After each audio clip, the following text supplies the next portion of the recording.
हम लोग श्रीमद् भगवद गीता के प्रथम अध्याय के दूसरे श्लोक से लेकर के जितने श्लोक हो जाए उतना करने का प्रयास करेंगे। प्रयास है कि 11 श्लोक हो जाए, यानी 2 से 11 तक। देखते हैं कितने हो जाते हैं। पहला श्लोक आप जानते हैं, धर्म क्षेत्रे कुरुक्षेत्रे संवेतायुयुत्सवः मामकः पांडवाश्चैव किम अकुर्वत संजय।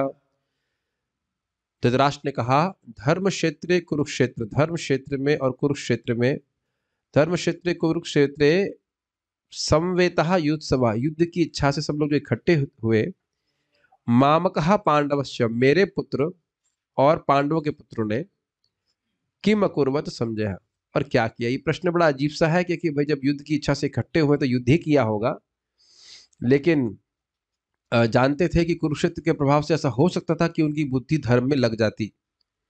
तो आप थोड़ा सा इधर आके बैठ सकते हैं और माता लोग आएंगे, इधर आ जाइए, इस तरफ आ जाइए। तो अब धृतराष्ट्र का जब ये प्रश्न हुआ कि क्या किया, उसके उत्तर में संजय यहाँ पे ये बात बोल रहे हैं। तो मेरे पीछे बोलिए, हम श्लोकों की एक एक बार आवृत्ति करेंगे बस, और उसके बाद आगे बढ़ेंगे। संजय उवाच, संजय उवाच, दृष्ट्वा तु पाण्डवानीकम्, दृष्ट्वा तु पाण्डवानीकम्, व्यूढम् दुर्योधनस्तदा, व्यूढम् दुर्योधनस्तदा, आचार्यम् उपसंगम्य, आचार्यम् उपसंगम्य, राजा वचनमब्रवीत्, राजा वचनमब्रवीत्। इसका अनुवाद देखिए।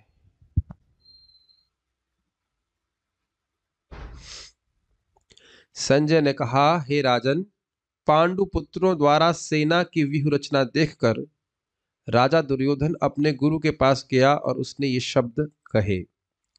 संस्कृत देखिए, दृष्ट्वा तु पांडवा नीकम, अनीक का अर्थ होता है सेना, और पांडव मतलब पांडवों, पांडवा नीकम अर्थात पांडवों की सेना, और व्यूढ़म का मतलब होता है व्यूह रचना। देखिए, सेना एक युद्ध में भी हो सकती है, होती ही है, और सेना एक व्यूह रचना में भी होती है, जिसका एक विशेष प्रयोजन होता है, जिसके पीछे यह मंशा होती है, इंटेंशन होती है कि युद्ध हम इस व्यूह रचना में लड़ेंगे। मतलब मान लो हम सब एक आर्मी में होते तो हम कहते हैं आप इधर खड़े होइए, आप इधर खड़े होइए, हर व्यक्ति की योग्यता अनुसार और एक रणनीति के अनुसार व्यूह रचना बनाई जाती है। यानी कि बहुत बुद्धि के द्वारा उसकी रचना करी गई थी पांडवों की सेना को। ऐसा नहीं था कि कोई व्यक्ति कहीं भी खड़ा है। घुड़सवार का एक विशेष स्थान था, हाथी के जो ऊपर आसीन थे उनका अलग स्थान था, जो रथी थे वो अलग स्थान था। समझ पा रहे हैं? व्यूढ़म से ग्रहण करना होगा। दृष्टवा तु पांडवा नीकम व्यूढ़म दुर्योधनस, दुर्योधन ने जब पांडवों की सेना, पांडवा नीकम, पांडवों की सेना के व्यूह रचना को देखा, तदा उस समय आचार्यम उपसंगम्य, वह अपने गुरु द्रोणाचार्य के पास गया और उसने, राजा दुर्योधन ने वचनम अब्रवीत, ये वचन कहे। अब बड़ी सुंदर बात है कि क्या दुर्योधन राजा था कि युवराज था?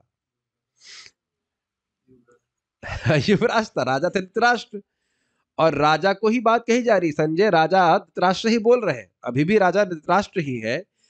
तो यह क्यों कह रहे हैं कि दुर्योधन राजा है? ये तो बड़ी संगत बात नहीं लगती। तो आचार्यगण समझाते हैं, क्योंकि जैसे राजा लोग पॉलिटिक्स में बड़े तेज होते हैं, उसी प्रकार से दुर्योधन पॉलिटिक्स में बहुत तेज था। वो उसके वचनों से भी क्लियर हो जाएगा, इस कारण से उसको राजा कह रहे हैं, यद्यपि वह राजा नहीं है। है ना सोचने वाली बात? राजा तो नहीं है, अभी तो युवराज है वो, तो राजा क्यों कह रहे हैं? क्योंकि पॉलिटिक्स करने में बहुत तेज है। ठीक है, देखिए, धर्मिष्ठ संजय यह समझ रहे थे कि धृतराष्ट्र जो जन्म से ही अंधे थे, परंतु प्रज्ञा चक्षु से युक्त थे, वह अब मोह से अंधे हो गए थे, क्योंकि धर्म के संबंध में उनकी प्रज्ञा समाप्त हो गई थी। इस कारण से वह चिंतित थे कि कहीं उनके पुत्र पांडवों को अपना राज्य तो नहीं दे देंगे। अब आप ये समझिए, ये बात, इसका लिंक पिछले श्लोक से बड़ा इंटरेस्टिंग है। धर्म क्षेत्र कुरुक्षेत्र में, वहां पे टीका में बताया गया कि धर्म क्षेत्र में, जैसे क्षेत्र मतलब खेत, और धर्म क्षेत्र मतलब जहां धर्म की ही खेती होती है। कुरुक्षेत्र मतलब, कुरुक्षेत्र वह कुरुक्षेत्र जहां धर्म की ही खेती होती है, यहां जहां पे धर्म ही उगेगा, अगर समझ लीजिए। तो यानी अधर्म रूपी जो धृतराष्ट्र के पुत्र है उनका तो निर्मूलन हो जाएगा। क्लियर? तो अब यह भावना, ये भय धृतराष्ट्र के हृदय में था, इसको संजय भांप गए। संजय ये जान रहे हैं कि अंधे थे, लेकिन पहले कुछ प्रज्ञा थी, विदुर का संग प्राप्त था, भाई विद्वान तो थे, लेकिन पुत्र के मोह के कारण वह धर्म के संबंध में जो भी कुछ ज्ञान है वो बिल्कुल मोहित हो चुके हैं, उसके कुछ नहीं समझ में आ रहा। देखिए, यद्यपि व्यक्ति को ज्ञान होता है, लेकिन जब मोह हो जाता है तो व्यक्ति उस ज्ञान का उपयोग नहीं कर पाता। ये बात समझते हैं कि नहीं? है कि नहीं? अब यह कैसे सूचित हुआ था? मामकः पांडवाश्चैव, राजा होने के नाते उनको अपनी प्रजा में और अपने बेटे तक में भेद नहीं करना चाहिए। यह राजा का कर्तव्य होता है, वह सबको समान दृष्टि से देखता है। ये समझते हैं बात को? अगर बेटा भी गलत करता है तो उसको भी राजा दंड देता है। और यहां वह अपने ही भाई के पुत्र यानी कि पांडवों में और अपने अपने पुत्रों में भेद देख रहे। पिछले श्लोक में मामकः पांडवश्चैव, तो संजय भांप गए कि इनमें अब धर्म की बुद्धि नहीं है, इनकी प्रज्ञा नष्ट हो चुकी है। अच्छा, एक और चिंता थी कि भाई धर्म क्षेत्र के प्रभाव से व्यक्ति की अविद्या नष्ट हो जाए तो हो सकता है कि उसकी धर्म में बुद्धि लगने लग जाए। बात तो धर्म की यह थी कि युधिष्ठिर को राज्य दे देते, कम से कम 50% दे देते, और नहीं तो कम से कम 5 गांव ही दे देते। बात आप जानते हैं, महाभारत के पहले संधि की बात हुई थी, लेकिन दुर्योधन नहीं माना था। तो धृतराष्ट्र के मन में एक और डर था कि कहीं ऐसा तो नहीं होगा कि धर्म क्षेत्र के प्रभाव से मेरे बेटे धर्म की तरफ उन्मुख हो जाएंगे और युद्ध से कहेंगे चलिए छोड़िए, संधि कर लेते हैं और नहीं झगड़ा करते। धृतराष्ट्र भी चाहते थे कि पांडवों की मृत्यु हो जाए, जबकि वो जान रहे हैं कि राज्य पांडवों का ही है, युधिष्ठिर महाराज का ही है धर्म की दृष्टि से। तो यह चिंता थी। और एक और बात चिंता की यह थी कि हो सकता है कि पांडव तो वैसे धार्मिक है, वो धर्म क्षेत्र के प्रभाव से कहे चलो हमें युद्ध करना नहीं, तुम्हें जो करना है करके ले जाओ। तो वो यही नहीं चाहते थे कि केवल राज्य उनको प्राप्त हो, यह भी चाहते थे कि पांडव मृत्यु को प्राप्त हो। ये दोनों बातें ध्यान रखनी होंगी। जितने भी मारने के षड्यंत्र रचाए गए थे, क्या धृतराष्ट्र को नहीं पता था? केवल यह नहीं चाहते थे कि राज्य मुझे प्राप्त हो, यह भी चाहते थे कि मार भी दिए जाए। तो इन सब बातों की चिंता में वो सोच रहे थे कि कहीं ऐसा ना हो कि धर्म क्षेत्र के प्रभाव से युद्ध ना हो। तो उनकी चिंता को दूर करते हुए यहाँ संजय बोल रहे कि ऐसा नहीं हुआ। आपका बेटा जो है वो व्यूह रचना को देख करके भागा नहीं, उसकी मति धर्म में नहीं गई। वह आचार्य के पास कुछ जाके बोला। धृतराष्ट्र के चित्त के इस भाव को समझते हुए संजय, जो धर्मिष्ठ थे, धर्म में निष्ठ थे, वे धृतराष्ट्र को संतुष्टि देने के लिए कहते हैं कि उनके पुत्र निश्चित रूप से पांडवों को राज्य नहीं देंगे। यह दृष्टवा शब्द से इंगित हो रहा है। दुर्योधन को राजा कहा गया है, अर्थात जो राजनीति में निपुण थे, वह पांडवों की सेना की रचना को देखकर द्रोण, स्पेलिंग मिस्टेक है, द्रोण के पास व्यक्तिगत रूप से गए, जिन्होंने उनको धनुर्वेद का ज्ञान दिया था, और उनसे कुछ शब्द कहे। थोड़ा ध्यान देने वाली बात है कि दृष्टवा सबसे कैसे इंगित हो रहा है। दृष्टवा तु पांडवानीकम व्यूढ़म, पांडवों की सेना को देखा। सेना मतलब अब युद्ध के बारे में ही सोच रहा है। कुछ अब समझ में आया? एक एक शब्द कितना अद्भुत है। मैंने अपने मित्र को देखा, तो क्या आशा है? कुछ आशा है ना कि प्रेम हृदय में है। मैंने शत्रु की सेना को देखा, या ऐसा कहे भारत की सेना ने चाइना की सेना को देखा। क्या होगा? लॉलीपॉप देने के लिए। सेना देखा मतलब युद्ध करने की प्लानिंग है। तो ये दृष्टवा शब्द से हो रहा है कि दृष्टवा तु पांडवानिकम, पांडवों की सेना को देखा मतलब दुर्योधन का संधि करने का कोई प्लान नहीं, वो सेना को देख रहा है। मतलब इधर भी वह अपनी तैयारी कर रहा है कि हमें इनसे युद्ध कैसे करना है। कितना अद्भुत है भगवत गीता, जितना एक शब्द से आप ग्रहण कर सकते हैं। राजा क्यों कहा गया समझ में आया? क्योंकि वह राजनीति में निपुण है और वह बड़ी राजनीति के तरीके से अपने आचार्य से बात करेगा। यह भी बोलेगा कि आप मूर्ख हैं, मुंह पे ही बोलेगा आचार्य के। अभी आप देखिएगा, तब शिष्येण धीमतः, देखिएगा आप, देखिए कैसे बातें बोल रहा है, कटाक्ष करेगा। और यहाँ पे बता रहे हैं आचार्य, यहाँ पे द्रोणाचार्य को ही रेफर कर रहा है, क्योंकि धनुर्वेद के ज्ञान उन्होंने पांडवों को और कौरवों को दोनों को दिया था। दुर्योधन के वचन बहुत अल्प मात्रा में थे, परंतु गंभीर अर्थ रखते थे और विशेष विशेष शब्द समूह रूप में थे, मतलब विशेष शब्दों की संयोजन है इसमें। वह व्यक्तिगत रूप से आचार्य द्रोण के पास गया था। इससे यह प्रदर्शित होता है कि पांडवों की सेना को देखकर उसे आंतरिक भय हुआ, परंतु उसने इस भय को छुपाने का प्रयास यह दिखाते हुए किया कि वह गुरु के पास आदरवश आया था। देख रहे राजनीति। अच्छा, अब आप लोगों को लगेगा कि भाई ये मतलब दुर्योधन को इसमें इतना आश्चर्य क्यों हुआ। देखिए, जब इनका 13 साल बीता, मतलब अज्ञातवास बीता, उसके बहुत दिन के बाद युद्ध नहीं हुआ है, और तब तक कौरवों ने पूरे विश्व को प्रैक्टिकली अपनी तरफ ले लिया था, और उसके बाद भी पांडवों के पास 11 अक्षौहिणी सेना आ गई और बड़े बड़े महारथी उनकी तरफ हो गए। तो ये आश्चर्य की बात नहीं है। इसीलिए कह रहे हैं दृष्टवा तु पांडवानीकम व्यूढ़म दुर्योधन सदा। दुर्योधन को बड़ा भय हुआ कि हमारी 18 है तो उनकी भी 11 है, और उसमें भी बड़े बड़े रथी महारथी सेना इत्यादि है। तो यह देख करके उसको मन में कुछ भय हुआ। लेकिन गया आचार्य के पास ऐसे मानो उनको बहुत आदर प्रस्तुत कर रहा हो, लेकिन आदर भी नहीं करेगा। अब देखिएगा, उनकी गलती ही निकालेगा। तो ये विशेष रूप से राजनीति दिख रही। राजनीति में होता यही है ना कि आप मुंह पे बड़ा मुस्कुरा रहे हैं और अंदर कुछ बात बोल रहे हैं।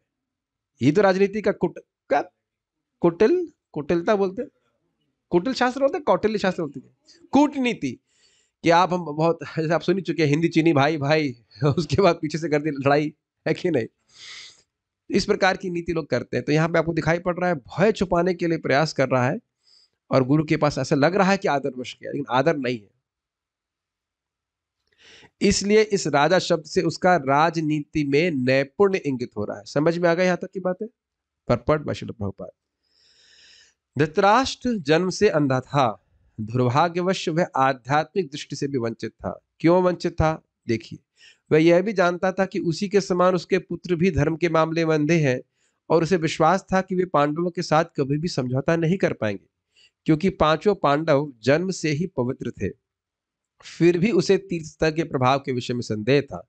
इसलिए संजय युद्ध भूमि की स्थिति के विषय में उसके प्रश्न के मंतव्य को समझ गया। समझ में आ रहा है बातें? नहीं समझ में आ रहा है?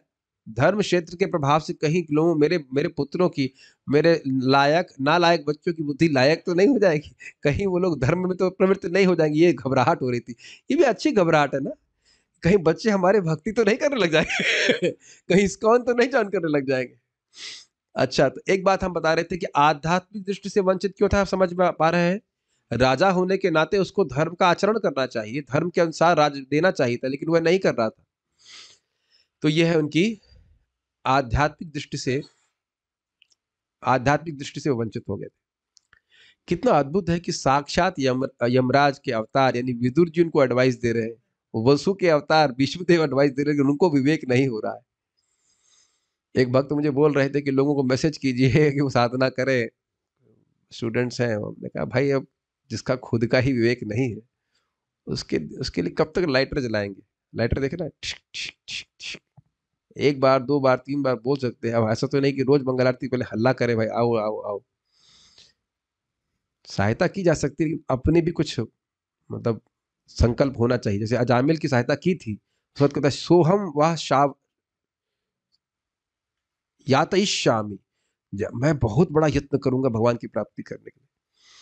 अजामिल को कौन दोबारा फॉलोअप करने के लिए गया? मतलब फॉलोअप जरूरी है, लेकिन कब तक किया जाए बताइए। अपना भी तो कुछ विवेक होना चाहिए ना। उसी कॉलेज में से तो बच्चे लोग पढ़ रहे हैं। खैर, हम बात कर रहे थे आध्यात्मिक दृष्टि के लोप होने की, इसलिए हम उदाहरण बात पे आ गए, सामने आ गए। तो ये समझ रहे क्या भय था कि कहीं ये नालायक, हम नालायक तो नहीं बोलेगा, लेकिन कहीं मेरे बच्चे धर्म में ना प्रवृत्त हो जाए। तो संजय कहते हैं ना ना, डरिए मत, नहीं होंगे। अतः वह निराश राजा को प्रोत्साहन करना चाह रहा था।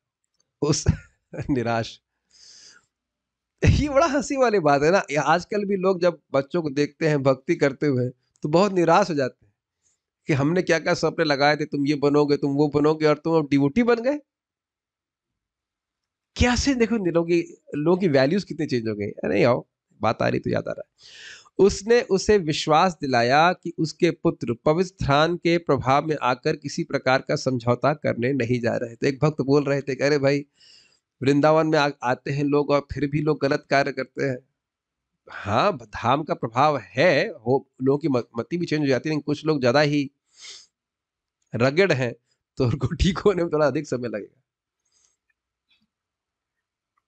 कभी कभी जल्दी भी ठीक हो सकते हैं।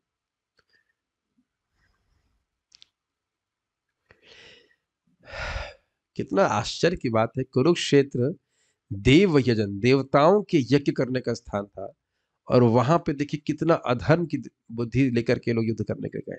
मैं मीन कौरव कौरव की तरफ, कौरव के पक्ष के लोग।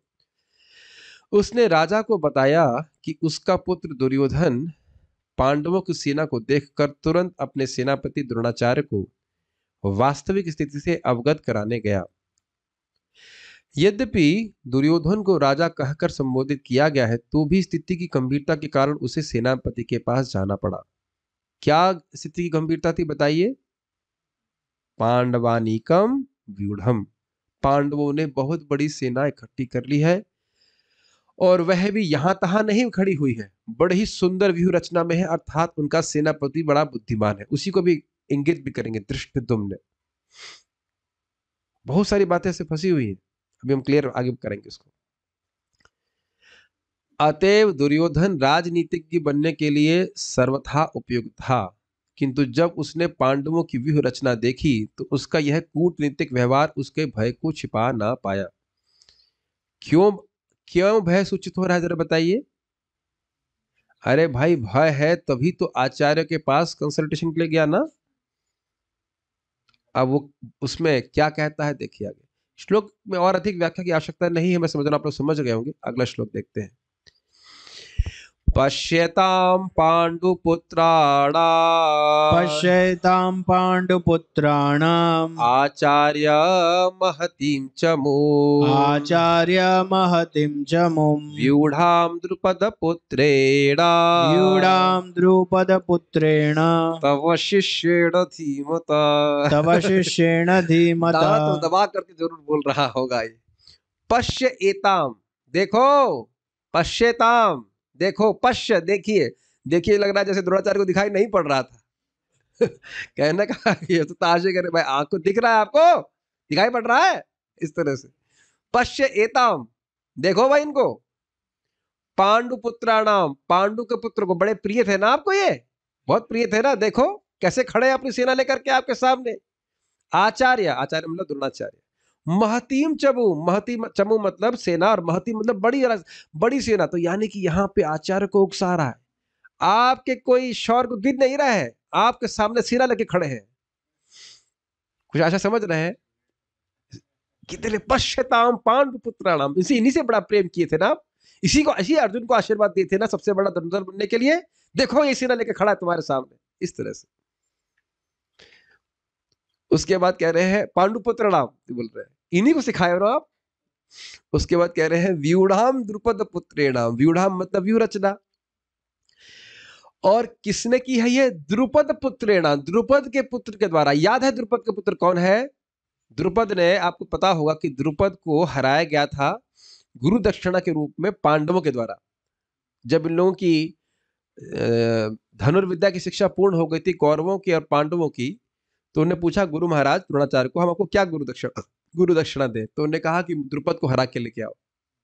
तो सारे 100 के 100 कौरव गए और द्रुपद को नहीं हरा पाए, और उसके बाद 5 पांडव गए, उन्हें हरा दिया और बांध करके द्रोणाचार्य के पास ले आए। बहुत लंबी कथा है।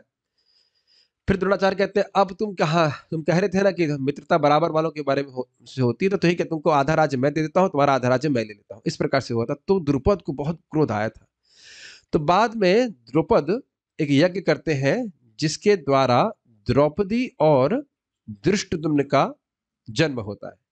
तो उनमें से आप जानते हो कि धृष्टद्युम्न का वो लोग अग्नि से साक्षात प्रकट होते हैं, और धृष्टद्युम्न पैदा ही हुए थे द्रोणाचार्य को मारने के लिए। और कितने आश्चर्य की बात है, पैदा किया जिसको मारने के लिए, उसी के पास यानी द्रोणाचार्य के पास ही भेजे धनुर्विद्या शिक्षा के लिए। अरे टू मच है भाई, हद हो गई। और अद्भुत बात यह है कि उदार ब्राह्मण के रूप में उन्होंने शिक्षा भी खूब ठीक प्रकार से दी, तो इसीलिए कह रहे हैं तव शिष्येण धीमता, आपका शिष्य धीमान, धीमत मतलब बहुत बुद्धिमान, आपका शिष्य तो बहुत बुद्धिमान है और आप बिल्कुल बुद्धिमान नहीं हो, ये कहने का आशय है। देखिए ऐसा मत सोचिएगा कि द्रोणाचार्य जी को बात समझ में नहीं आ रही थी। कटाक्ष तो आप समझते ही होंगे, अब तो समझ गए कटाक्ष का क्या अर्थ होता है, खूब कटाक्ष किए गए क्लास में। ये सब इसीलिए ताकि आप भगवत गीता को समझ सके, हमारा और कोई प्रयोजन नहीं था। कटाक्ष समझ रहे, कहना कुछ चाह रहे हैं लेकिन अर्थ कुछ और है। बड़ा रोचक है। व्यूणाम द्रुप, देख रहे हो अपने शिष्य का करतूत, देख रहे हैं आप, इसी को सिखाए ना, पता था नहीं मारेगा सबको, फिर भी सिखाए इस तरह से। मतलब ऐसे नहीं बोल रहा है लेकिन कहने का आशय यही है, व्यूणाम द्रुप, देख रहे हैं इसकी रचना, कहाँ से मिली बुद्धि इसको। तब शिष्य न धीमता, कितना भी बुद्धिमान हो, ज्ञान तो आप ही दिए ना, ये रचना करो, शंख रचना, बहुत तरह से रचना होती थी, चक्र व्यू और ये व्यू और व्यू व्यू, तो कौन सिखाया बताइए, आप ही सिखाए ना, देख रहे हैं क्या करती है आप। कहने का मतलब ये है, भगवत गीता बड़ी अद्भुत।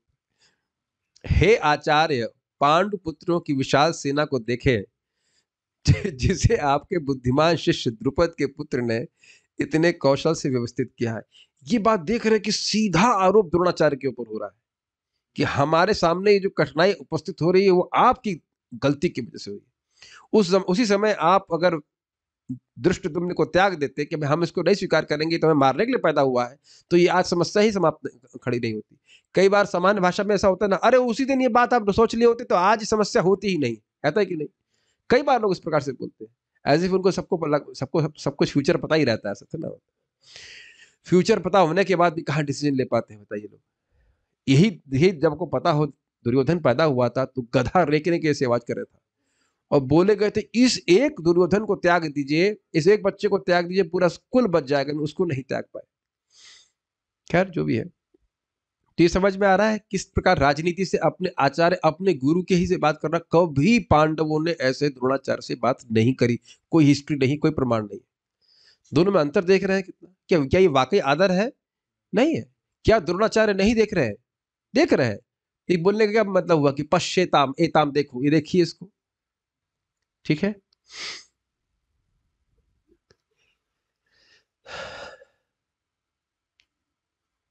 इस श्लोक में, टीका बलदेव विद्याभूषण पाद के द्वारा, इस श्लोक में पश्यताम आदि शब्दों से दुर्योधन के वचनों को कह रहे हैं।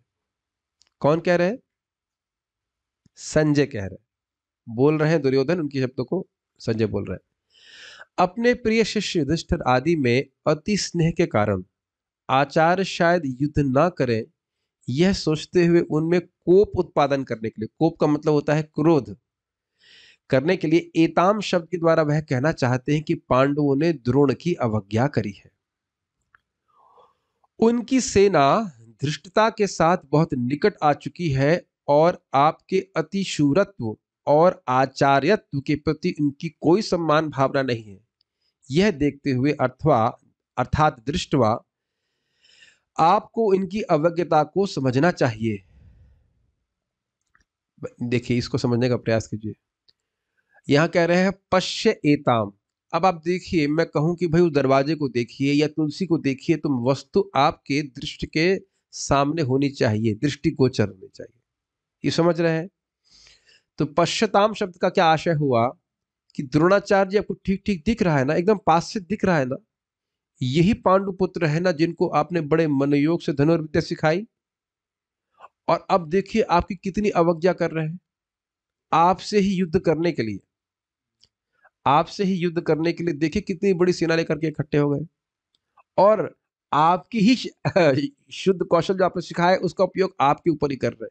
ये बात समझ में आ रही है? पांडुपुत्राणाम, पांडुपुत्र बोलने से द्रोणाचार्य में प्रेम उत्पन्न हो सकता था कि हाँ पांडु के पुत्र, ये तो मुझे बहुत अधिक प्रिय है, लेकिन इस शब्द का प्रयोग प्रेम उत्पन्न करने के लिए नहीं कह रहे। पश्यताम, पश्य एताम, देखो इस आप ही पांडु के पुत्र जब वो बड़े प्रिय थे, देखो कैसी सेना इकट्ठी करी है, कुछ गिन रहे हैं आपको, ये कहने का आशय। समझते हैं इस वाक्य का अर्थ? कुछ मान रहे हैं आपको, कुछ नहीं मान रहे ना, देखो आपके विरोध में कितनी बड़ी ने सेना इकट्ठी कर दी। तो अतिशूरत्व मतलब समझ रहे हैं, देखो भाई आप इतने बड़े योद्धा हो फिर भी इनका धृष्टता समझते हैं, इनकी करेज, इनका धृष्टता नहीं समझते आप लोग, उद्दंडता कह लीजिए कि आपसे युद्ध करने के लिए आ गए, वह भी व्यूह रचना बना करके। और उसके बाद चलो भाई कोई व्यक्ति बहुत शूरवीर है तो भी युद्ध करते ही हैं, लेकिन अपने गुरु से थोड़ा युद्ध किया जाता है। तो कहते हैं नहीं, ये तो यह भी भूल गए हैं कि आप उनके आचार्य हैं। दोनों बातों को समझ रहे हैं। अतिशूरत्व मतलब अतिशूरवीर होने का गुण, और आचार्यत्व मतलब आचार्य होने का गुण, वो दोनों ही भूल के बैठे हुए हैं। मुझे लग रहा है आप लोग समझ नहीं पा रहे हैं क्या? ये समझ पा रहे हैं पश्चाताम का आशय? भाई देखो, इन लोगों को कोई हिचक नहीं है आपसे युद्ध करने में। ये दुस्साहस कर रहे हैं कि भाई आप इतने बड़े वीर हो। अरे माली मैं आप लोगों से कहूँ या हम में से कोई कहा जाए कि आप किसी, मतलब अब तो दारा सिंह नेरे कोई पहलवान का नाम बताइए, पता नहीं, व्हाटएवर, कल्लू पहलवान नहीं, कल्लू पहलवान लोग जानते हो, जैसे मान लीजिए कोई कौन सा अंडरटेकर व्हाटएवर तो भाई अब अंडरटेकर आ गया तो हम में से तो कोई व्यक्ति, हम लोग शायद मिलके भी युद्ध करने का प्रयास नहीं करेंगे, ऐसा समझ लीजिए। अब पता नहीं अंडरटेकर भी जानते हैं, सब लोग जानते हैं, इतना तो रेसलिंग देखे होंगे। हाँ, तो अब अगर कोई वो आ गया इतना बड़ा, या फिर मान लीजिए चलिए वहां का उसका स्माल नहीं, इधर कृष्ण किला में क्या पहलवान कम है क्या? तो वो तोशल, चाणूर, अब मान लीजिए चाणूर यहाँ पे आए तो हम लोग तो सेना मिलाकर, हमारी जो भी सेना यहाँ इकट्ठी है, मिल करके भी युद्ध नहीं करना चाहेंगे, नहीं करना चाहेंगे ना। चाणूर तो बहुत हो गया ना। नहीं, भीम तो है ही, भीम तो हीरो है ना, हम खाली मतलब विलेंस की बात कर रहे हैं। तो कह रहे हैं कि इतने अतिशूर आप योद्धा हो और आप कुछ गिन ही नहीं रहे, आपके सामने ने सेना इकट्ठी कर दी। एक तो ये बात, और दूसरा आपका आचार्य है, आपका सम्मान नहीं कर रहे। तो दोनों ही बातों से करके इससे द्रोणाचार्य के हृदय में कोप उत्पन्न करने का प्रयास कर रहे हैं। तो यह इनकी कूटनीति है कि नहीं, ये बात है। समान रूप से क्या बोलेंगे, पश्चाताम पांडुपुत्र। देखो पांडुपुत्रों की सेनाओं को देखो, लेकिन उसके आशय क्या है वह बड़ा गोह है। ठीक है, यह व्यूह रचना अर्थात व्यूढ़ाम द्रुपद पुत्र के द्वारा रचित है। आपको मारने के लिए द्रुपद ने दृष्टद्युम्न नामक पुत्र को यज्ञ से उत्पन्न किया था, और इसके उपरांत आपने ये जानते हुए कि वह शत्रु है, फिर भी उस पुत्र को धनुर्विद्या में अध्यापित किया, मतलब पढ़ाया। इससे आपका मंदधीत्व प्रकट होता है, मतलब आपकी बुद्धि कम है यह प्रकट होता है। परंतु यह शत्रु बहुत बुद्धिमान है, अर्थात धीमता, क्योंकि इसने आपसे ही सीखा है आपके वध करने की कला। देखिए एक शब्द क्या है, तव शिष्येण धीमता। तो ऐसे नहीं बोल रहा है कि आपकी बुद्धि कम है, लेकिन एकदम स्पष्ट है कि नहीं। देखिए अपने बुद्धिमान शिष्य को, कुछ ध्वनि अर्थ समझ रहे, बोला नहीं जा रहा है लेकिन सुनाई पड़ रहा है। ऐसा होता है कि नहीं कई बार? हाँ, जो व्यक्ति बोल रहा है वो तो यथाश्रुत अर्थ है जो आप सुन रहे हो, लेकिन उसके अलावा एक ध्वनित अर्थ भी है, कुछ ध्वनि सुनाई पड़ रही है। सब समझ गए होंगे अब तक आप लोग। तव शिष्येण धीमता, आपका शिष्य के द्वारा, जो कि बहुत बुद्धिमान है, मतलब आप बुद्धिमान नहीं, बहुत बुद्धिमान है। देखो आपसे ही आपको ही मारने की युद्ध कला सीख लिया है, और आप इतने बुद्धिमान हैं, पन इंटेंडेड, कोट एंड कोट, कि आप उसको युद्ध कला बता भी दिए हैं, सिखाए हैं, बड़े मनोयोग से सिखाए। आपने जो किया है इससे हमारे लिए अनर्थ उपस्थित हुआ है। अब आप देखिए, अगर आचार्य की हम बात, अगर क्या मतलब बता, हम आशय बलदेव विद्याभूषण बता रहे हैं, सीधा आरोपण द्रोणाचार्य पे हो रहा है। फिर से श्लोक को अगर आप देखें, देखिए क्या कह रहे हैं, पश्य एताम पांडुपुत्राणाम आचार्य महतीम चमूम। तो ये जो भी सेना है इसके पीछे कारण तो आप ही है। अगर पांडुपुत्रों को भी आप शिष्य नहीं स्वीकार करते तो उनका तो कभी सामर्थ्य नहीं होता हमसे युद्ध करने का, यह भी आप समझ सकते हैं। और उसके ऊपर भी दृष्टद्युम्न को आप शिक्षा नहीं देते तो कभी उसका सामर्थ्य होता ही नहीं इस प्रकार से व्यूह रचना करने का। तो ये सारा झमेला वह आपकी वजह से हुआ है। तो कहीं ना कहीं द्रोणाचार्य को क्रोध भी आएगा, तो वह उत्साह से युद्ध करें। कहीं वह जो प्रेम पहले वो पांडवों के प्रति और दृष्टद्युम्न के प्रति उदारता दिखाए हैं, वो अब यहाँ दिखाने की जरूरत नहीं है, अब बुद्धिमानी से काम लेना होगा, ये कहने का आशा है दुर्योधन का। ठीक है, परपट वशिल प्रभुपाद। परम राजनीतिज्ञ दुर्योधन महान ब्राह्मण सेनापति द्रोणाचार्य के दोषों को इंगित करना चाहता था। देखिए यहीं से अपराध की शुरू होती है। देखिए वैदिक कल्चर में कोई आप मान लीजिए हम प्रवचन करने आते हैं या और कोई भी कार्य करते हैं, पहले गुरु का आशीर्वाद लिया जाता है। और आप देख रहे हैं युद्ध के पहले द्रोणाचार्य गुरु के दोष देख रहा है, दुर्गति तो होनी है वहीं से। वाह, कितना अमेजिंग बात है ना। इससे पहले आप सब जानते हैं कि युद्ध होने से पहले युधिष्ठिर और अर्जुन जाकर के द्रोणाचार्य और भीष्मदेव के प्रणाम करते हैं वहां जाकर, वो कहते हैं विजयी भव। कितना अंतर है। इसलिए एक बहुत बड़ी शिक्षा लेनी चाहिए कि गुरु के दोष हमको नहीं देखने चाहिए। और हो सकता हो दोष हो भी नहीं, हम केवल दोष देख रहे हो, ये भी एक बहुत बड़ी बात है। प्रभुपाद जी को चश्मा पहनते थे, इसलिए प्रभुपाद जी को किसी व्यक्ति ने छोड़ दिया। शुद्ध भक्त चश्मा क्यों पहन रहे? खैर देखिए, बात यहाँ बहुत अच्छी शिक्षा प्राप्त हो रही। अपने ही गुरु में जो सब कुछ सिखाया है उसी में दोष देखने लगेगा व्यक्ति, तो बताइए कहां जाएगा। इस्कॉन में बहुत बड़ी योग्यता है भक्तों की, उनको कई बार बोले थे प्रभुपाद जी पे बहुत विश्वास है और इसीलिए ये संस्था बहुत फल फूल रही है। प्रमाणिक गुरु के ऊपर विश्वास होना ही बहुत बड़ी बात है। प्रभुपाद जी के शब्द के ऊपर, उनके वचनों के ऊपर सभी भक्तों का, जो उनके अनुगत में कोई भी किसी भक्त का भी बहुत विश्वास है कि नहीं? तो ये बहुत इंपॉर्टेंट बात है। तो ये नहीं करना चाहिए। एक शिक्षा ध्यान रख लीजिएगा कि सुबह उठते ही व्यक्ति को गुरु को प्रणाम करना चाहिए। एटलीस्ट कम से कम स्नान करके गुरु महाराज को प्रणाम करके भजन शुरू करना चाहिए। ठीक है। अर्जुन की पत्नी द्रौपदी के पिता राजा द्रुपद के साथ द्रोणाचार्य का कुछ राजनीतिक झगड़ा था। उस झगड़े को हम यहाँ नहीं समझा रहे हैं, आप लोग जानते ही उस झगड़े के बारे में। भारतीय होने के नाते सबने महाभारत देखी होगी और पता था दोनों साथ में मित्र थे और उन्होंने कहा था हम लोग मित्र रहेंगे। उसके बाद आप जानते हो फिर उसके द्रोणाचार्य का अपमान किया था। हम उसको यहाँ पे नहीं रखते। इस झगड़े के फलस्वरूप द्रुपद ने एक महान यज्ञ संपन्न किया जिससे उसे एक ऐसा पुत्र प्राप्त होने का वरदान मिला जो द्रोणाचार्य का वध कर सके। ये झगड़ा समझ रहे कौन सा हुआ था? जब उन्होंने गुरु दक्षिणा मांगी और द्रुपद को पांडवों ने बांध लिया। तो पांडवों से कोई द्वेष नहीं था उसका, पांडवों से कोई द्वेष नहीं था कि आगे जाकर के द्रौपदी की शादी भी उनसे हुई थी, कोई कठिनाई नहीं थी, लेकिन द्वेष था द्रोणाचार्य से। द्रोणाचार्य इसे भली भांति जानते थे, किंतु जब द्रुपद का पुत्र धृष्टद्युम्न युद्ध शिक्षा के लिए उसको सौंपा गया तो द्रोणाचार्य को उसे अपने सारे सैनिक रहस्य प्रदान करने में कोई झिझक नहीं हुई। कभी आपने सोचा है, तात्पर्य तो आपने पढ़ा होगा कि ऐसा झिझक हुई क्यों नहीं? क्योंकि देखिए ब्राह्मण होने के नाते वे शरीर के पारक्य स्वभाव को जानते थे। पारक्य मतलब जो दूसरों के ही काम आने वाला है।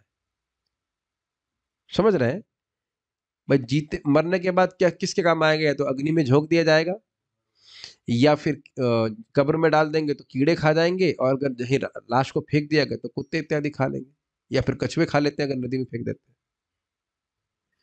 तो ऐसे नश्वर शरीर को की रक्षा हेतु, क्योंकि एनी हाउ कहीं ना किसी तरह मारी जाएगा, व्यक्ति अपने कर्तव्य से क्यों विमुख हो जाए, इसलिए शिक्षा दी थी। बहुत बड़ी बात है। द्रोणाचार्य जी में दोष कभी नहीं देखना चाहिए। बहुत उदार थे, ब्राह्मण होने के नाते ब्रह्म जानने वाले थे। वो जानते थे शरीर तो छूटना ही है, इस धृष्टद्युम्न के द्वारा छूटेगा या किसी और के द्वारा छूटेगा, लेकिन जो मेरा कर्तव्य है कि भाई कोई क्या नाम से क्षत्रिय आ रहा है मेरी शिक्षा ग्रहण करने के लिए, तो मेरा कर्तव्य है कि उसको शिक्षा दूं। समझ में आ रहा है कि क्यों दिया नहीं? ये बहुत बड़ी बात है। आजकल लोग इतने उदार नहीं रहते हैं क्योंकि शारीरिक चेतना बहुत भरी हुई है। वो सोच रहे हैं शरीर हमेशा रहेगा, जबकि हम लोग देख चुके हैं, गीता से सुन रहे थे, शरीर ना सतो विद्यते भावो ना भावो विद्यते सतः। इस असत शरीर का कभी भी स्थायित्व नहीं है। इसीलिए जब तक इस शरीर में है, हमको इस अस्थाई शरीर से स्थायी लाभ प्राप्त करने का प्रयास करना चाहिए। क्लियर? भगवान की भक्ति जितना अधिक कर सके उतना अच्छा। ये नहीं पता है कि ये शरीर कल तक भी हमारे पास रहेगा कि नहीं। चलिए, ये बात यहाँ पे आ रही थी, मैंने बताया कि क्यों दिया। समझ रहे हैं क्यों क्यों दिया? अब धृष्टद्युम्न कुरुक्षेत्र की युद्ध भूमि में पांडवों का पक्ष ले रहा था और उसने द्रोणाचार्य से जो कला सीखी थी उसी के आधार पर उसने यह व्यूह रचना की थी। एक बात आपको बताऊं, थोड़ी सी वैसे पॉलिटिकल बात है, लेकिन मैंने सुना ऐसा कि अमेरिका ने जो रॉकेट लॉन्चर अफगानिस्तान के टेररिस्ट को दिए थे रशिया के खिलाफ, वही रॉकेट लॉन्चर उन्होंने अमेरिका के लोगों के प्रति यूज करना शुरू कर दिया। तो जिसने दिए होंगे उसने भी यही बोला कि देख रहे हो देख रहे हो रॉकेट लॉन्चर जो तुमने दिए वो तुम्हारे तरफ भी लॉन्च हो गए। एनीवेज, दुर्योधन ने ऐसे बात यार मन में आ गई, बोलना नहीं चाहिए था, लेकिन एग्जाम्पल से समझाने के लिए बोल रहा हूँ। ये सुने होंगे सब बातें, आपको पता ही होगी, वो तालिबान को दिए थे उधर घुमा दिए थे। दुर्योधन ने द्रोणाचार्य की इस दुर्बलता की ओर इंगित किया जिससे वह युद्ध में सजग रहे और समझौता ना करे। देखिए, ये वास्तविक रूप से द्रोणाचार्य की दुर्बलता नहीं थी, ये उनकी उदारता थी कि वे ब्राह्मण कर्तव्य निभा रहे थे, लेकिन यह दुर्योधन को दुर्बलता लग रही कि उन्होंने उदारता से ज्ञान दिया, ये दुर्बलता लग रही दुर्योधन को, क्योंकि जीवन में भौतिक लाभ के अलावा कोई जीवन में प्रयोजन तो उनको सूझता नहीं, इसलिए बोल रहे। इसके द्वारा वह द्रोणाचार्य को यह भी बताना चाह रहा था कि कहीं वह अपने प्रिय शिष्य पांडवों के प्रति युद्ध में उदारता ना बैठे। विशेष रूप से अर्जुन उनका अत्यंत प्रिय एवं तेजस्वी शिष्य था। दुर्योधन ने यह भी चेतावनी दी कि युद्ध में इस प्रकार की उदारता से हार हो सकती है। थोड़ा समझने का प्रयास कीजिए। पांडुपुत्र नाम शब्द आया था यहाँ पे, तो पांडुपुत्र जब दिखा रहे हैं तो पांडुपुत्र में पांचों पांडव और फिर अर्जुन को भी दिखाई रहे, ये भी ग्रहण कर सकते। तो कह रहे हैं कि भाई देखिए, आपने उनको बोला जरूर है कि वो सबसे बड़े धनुर्धर होंगे और आपने बहुत प्रेम से सिखाया भी होगा, अब वो प्रेम छोड़िए, आप देखिए वो आपका कोई सम्मान नहीं कर रहे हैं। हमने सुना था टीका में, आपके आचार्यता का कोई कुछ नहीं देख रहे हैं, आपकी शूरवीरता को नहीं देख रहे हैं। अब आप पूरे जो गलती हो गई सो हो गई, अब संभाले। इट इज क्या कहते हैं, it may be too late to avoid the reaction but not too late to come to the right conclusion. अब आपने पहले गलती कर दी है, ठीक है, अब और गलती मत करिए, मैं आपको सही सलाह दे रहा हूँ, ठीक ठीक से युद्ध कीजिएगा इनसे, अब आप कोई प्रेम मत दिखाइएगा, आपसे कोई प्रेम नहीं कर रहा, ये कहने का आशय। कभी कभी होता है कोई व्यक्ति से हम प्रेम करते हैं, वो अगर मान लो अगेंस्ट ही हो जाए तो फिर भी व्यक्ति उससे ऐसा युद्ध नहीं करना चाहता है। पितामह भीष्म को तो अर्जुन तात कहते थे, पिता कहते थे, फिर वो कहते नहीं मैं बेटा तुम्हारा पिता नहीं, मैं तुम्हारा पितामह हूं, इतना प्रेम करते थे। देखिए आप, ये लोग नित्य सिद्ध पार्षद है, कितना उनका हृदय सॉफ्ट है और कितने ये प्रेमी भक्त है, इसकी हम कल्पना नहीं कर सकते। और भीष्म पितामह शुद्ध भक्त है पहले से ही, कितना आपस में सहज प्रेम होगा उसकी तो हम लोग धारणा ही नहीं कर सकते। तो इसलिए इनको उकसा रहा है कि आप युद्ध कीजिएगा और बिना कोई संकोच के युद्ध कीजिएगा, ठीक है। अब जब उन्होंने कहा कि पश्य एताम, इनको दिखा रहा है, सेना को दिखा रहे हैं, तो अब यहाँ पे कुछ जो विशेष महारथी है उनको भी इनका नाम लेकर के बोल रहे, मेरे पीछे।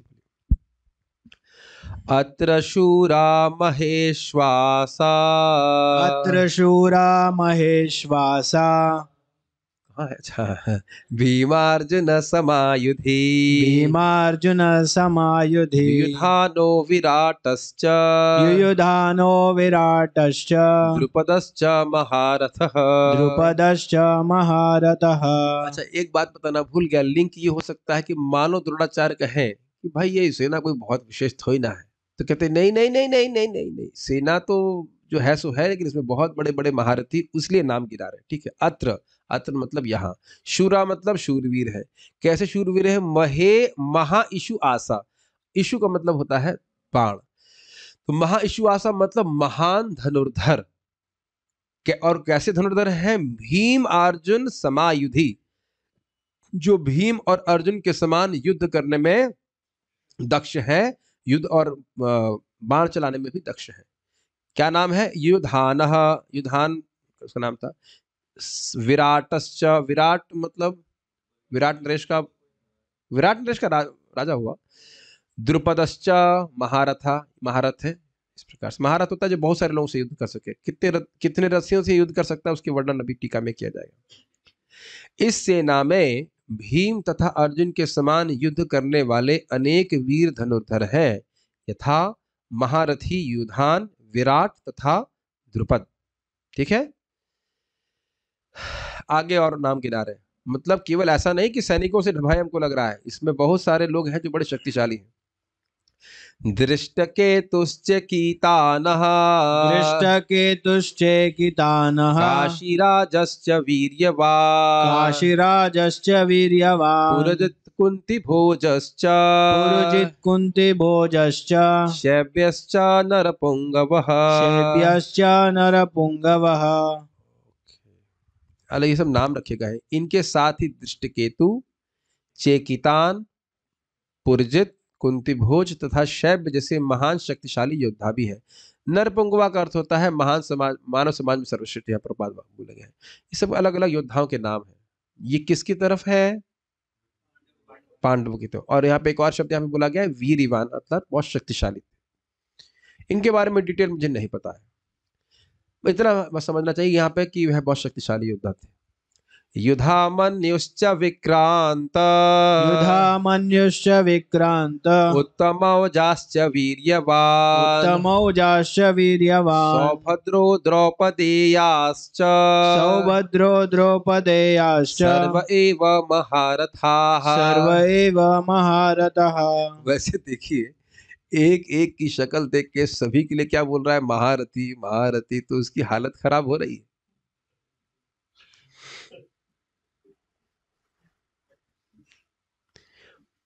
पराक्रमी युधामन्यु, अत्यंत शक्तिशाली उत्तमौजा, सुभद्रा का पुत्र अभिमन्यु तथा द्रौपदी के पुत्र, उनका नाम नहीं जान रहे, अब याद तो नहीं है उनको। आगे युद्ध के, वो युद्ध के तक भी रहे थे, बाद में वो हो गया था। ये सभी महारथी है। ठीक है, एक एक को देख करके दुर्योधन परेशान रहा। टीका, मानो द्रोणाचार्य का है, धृष्टद्युम्न की इस छोटी सी सेना को हमारे द्वारा बहुत आसानी से जीता जा सकता है, इसलिए भय मत करो। अर्थात उसके भय को द्रोणाचार्य भांप गए थे। तुम इतना चिंता क्यों कर रहे हो? ये थोड़ा गर्म पानी हो सकता था क्या? नहीं है तो कोई बात नहीं, इसी का परिणाम हम भोग रहे हैं 3 दिन से, ठंडा पानी पीने के नाते पश्चाताप देख रहे हैं। परंतु इस सेना में बहुत सारे महान योद्धा हैं जिनके पास ऐसे धनुष हैं जिन्हें शत्रु द्वारा काटा नहीं जा सकता। महाइशुआसह, अर्जुन का तो धनुष था ही, क्या नाम जानते हैं इसका? गांडीव। और अन्यों के भी इस प्रकार बस बड़े बड़े धनुष थे जिसको उसको काटना, उसको हराना संभव नहीं था। ऐसे अनेक योद्धा हैं जो युद्ध कला में बड़े निपुण हैं। इसके उपरांत वह विपक्ष के योद्धाओं का वर्णन करता है। युधान अर्थात सात्विकी। ओके, सात्विकी भगवान श्री कृष्ण के व्यक्तिगत क्या कहते हैं, बॉडीगार्ड को, सारथी नहीं थे, अंगरक्षक थे। भगवान कृष्ण के अंगरक्षक और अर्जुन के डायरेक्ट प्रिय शिष्य। तो आप समझ सकते हैं कि सात्विकी कितने शक्तिशाली होंगे। वह किसी से हारे तो नहीं थे, एक बार कुछ कठिनाई में पड़ गए थे लेकिन हारे नहीं थे किसी। वो अविजित योद्धा थे, हारे नहीं थे किसी से, और वो अंत तक मतलब युद्ध के बाद भी जिंदा रहे थे। सात्विकी, विराट और द्रुपद यह सब महारथी थे। अब महारथी की व्याख्या अभी आगे की जाएगी। दृष्ट केतु, चेकितान और काशीराज यह बहुत वीरवान थे अर्थात शक्तिशाली थे। पुरजित, कुंतीभोज और शैब्य सभी मनुष्यों में श्रेष्ठ थे अर्थात नरपुंगवा। कुछ व्याख्या की जरूरत नहीं है, बड़ा स्पष्ट है। युधामन्यु शूरवीर था और उत्तमौज वीर था। सौभद्र अर्थात अभिमन्यु, द्रौपदी अर्थात द्रौपदी के 5 पुत्र जो प्रत्येक पांडव से उत्पन्न हुए थे, और च अर्थात अन्य पुत्र जैसे घटोत्कच इत्यादि भी। हाँ, ये ध्यान नहीं दिया था। श्लोक वापस एक बार देखें क्या हम बोल रहे हैं। सौभद्रो द्रौपदेयास च तो उधर ध्यान नहीं दिया। देखिए कितना आचार्यों ने चा को भी जोड़ लिया, चा में घटोत्कच को ले लिया। और आप जानते ही हैं कि घटोत्कच ने बहुत हैरान किया था कौरवों की सेना को। अब जानते हैं इस बात को? ऐसा कोई महाभारत नहीं देखा है लग रहा है। इतनी लीला तो जानते होगा, घटोत्कच ने इतना युद्ध किया, इतना युद्ध किया। कर्ण एक शक्ति नाम का अस्त्र रखे थे अर्जुन को मारने के लिए, वो अमोघ था, और वो मैं समझता हूं इंद्र ने दिया था। लेकिन वो चला नहीं पा रहे थे, चला मतलब अर्जुन का वेट कर रहे थे, और घटोत्कच ने इतना हैरान किया, इतना परेशान किया, इतना युद्ध, ऐसा युद्ध किया। तो फिर दुर्योधन ने कहा कि इसको मारो शक्ति से। तो कह रहे अरे ये मैंने अर्जुन के लिए रखा है। तो कह रहे अर्जुन को तो तब मारोगे जब हम लोग जिंदा बचेंगे, ये सबको मार देगा। तो घटोत्कच के ऊपर उन्होंने वह शक्ति बाण चला दिए, तो घटोत्कच मर गए थे। और भगवान को ये बात पता थी कि घटोत्कच को मारा जाएगा कर्ण के द्वारा। और बाद में पूछा भी गया कि आपको पता था तो ऐसा क्यों कहा? तो कहा देखिए वह असुर था वस्तुतः, तो वो नहीं मारते तो मैं मार देता। ये भगवान ने बोले हैं शब्द है। चलिए, वह राक्षसी स्तर से युद्ध कर रहा था। तो भगवान किस प्रकार से, किस प्रयोजन से कुछ कार्य करते हैं समझना बड़ा मुश्किल होता है। महाभारत की कहानी सुनाने लग जाऊंगा ना, वो जो कंडेंस महाभारत है ना, वो पढ़ने लग जाऊंगा तब तो फिर आप लोग इतने खुश हो जाएंगे, इतना खुश हो जाएंगे कि क्या बात होता है। उसमें भी युद्ध का प्रकरण तो बहुत ही अच्छा लगता है। इसने उसको मारा, इसने वो चक्र चलाया, इसने ऐसा किया, लेकिन अब उसको वहां यहाँ पे नहीं रख रहे। आप लोग पढ़ लें तो अपने आप अच्छा रहेगा। 5 पांडव इतने विख्यात थे कि उनका वर्णन ही नहीं किया जा रहा है। कितना रुचिकर बात है। उनका तो नाम बोलना की जरूरत ही नहीं, बोल दिया ना, पश्यताम पांडु पुत्राणाम, उसे ग्रहण कर लेना चाहिए। अर्जुन और भीम को दिखाने की क्या जरूरत है? वो तो अंडरस्टूड, दे आर अंडरस्टूड, उसको समझ लेना चाहिए। वो तो है ही युद्ध करने के लिए। उनके अलावा भी कितने बड़े योद्धा यहाँ पे, देखिए उनको। ये कहने का जिन 17 वीरों का वर्णन हुआ और अन्य जिनका वर्णन नहीं हुआ था विपक्ष में, वह सब महारथी थे। मतलब उपलक्षण समझना चाहिए कि ऐसा नहीं सोचना हो केवल यही महारथी थे, अन्य महारथी भी वहां पे पांडवों की सेना में उपस्थित थे। महारथियों का वर्णन होने से विपक्ष में अतिरथी योद्धाओं की उपस्थिति भी इंगित होती है। कितना सुंदर है, समझ में आई बात? अगर महारथी है जो बहुत अधिक शक्तिशाली है तो मैं समझता हूं महारथी और अतिरथी में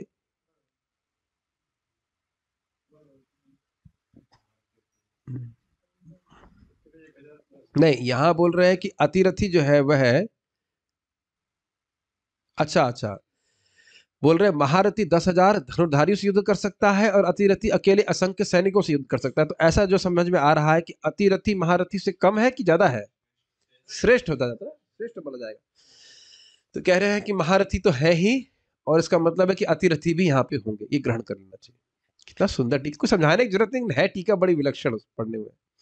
अब इसके यहाँ पे व्याख्या की जा रही है।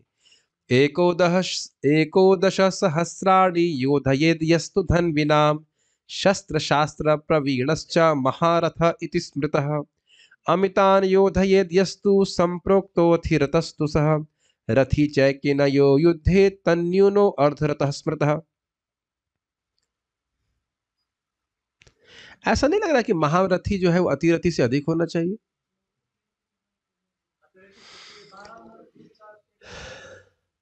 बारह महारथियों के संग एक अतिरथी लड़ सकता है, ठीक है, मान लेता हूं की बात।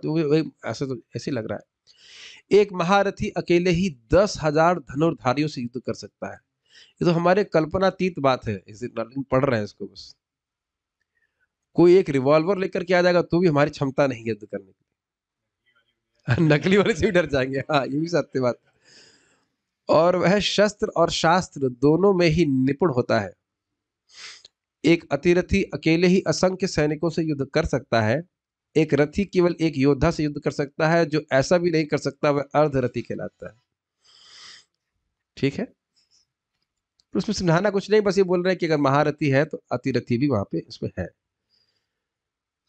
यद्यपि परपट वैष्णव प्रभुपाद, यद्यपि युद्ध कला में द्रोणाचार्य की महान शक्ति के समक्ष धृष्टद्युम्न महत्वपूर्ण बाधक नहीं था, किंतु ऐसे अनेक योद्धा थे जिनसे भय था।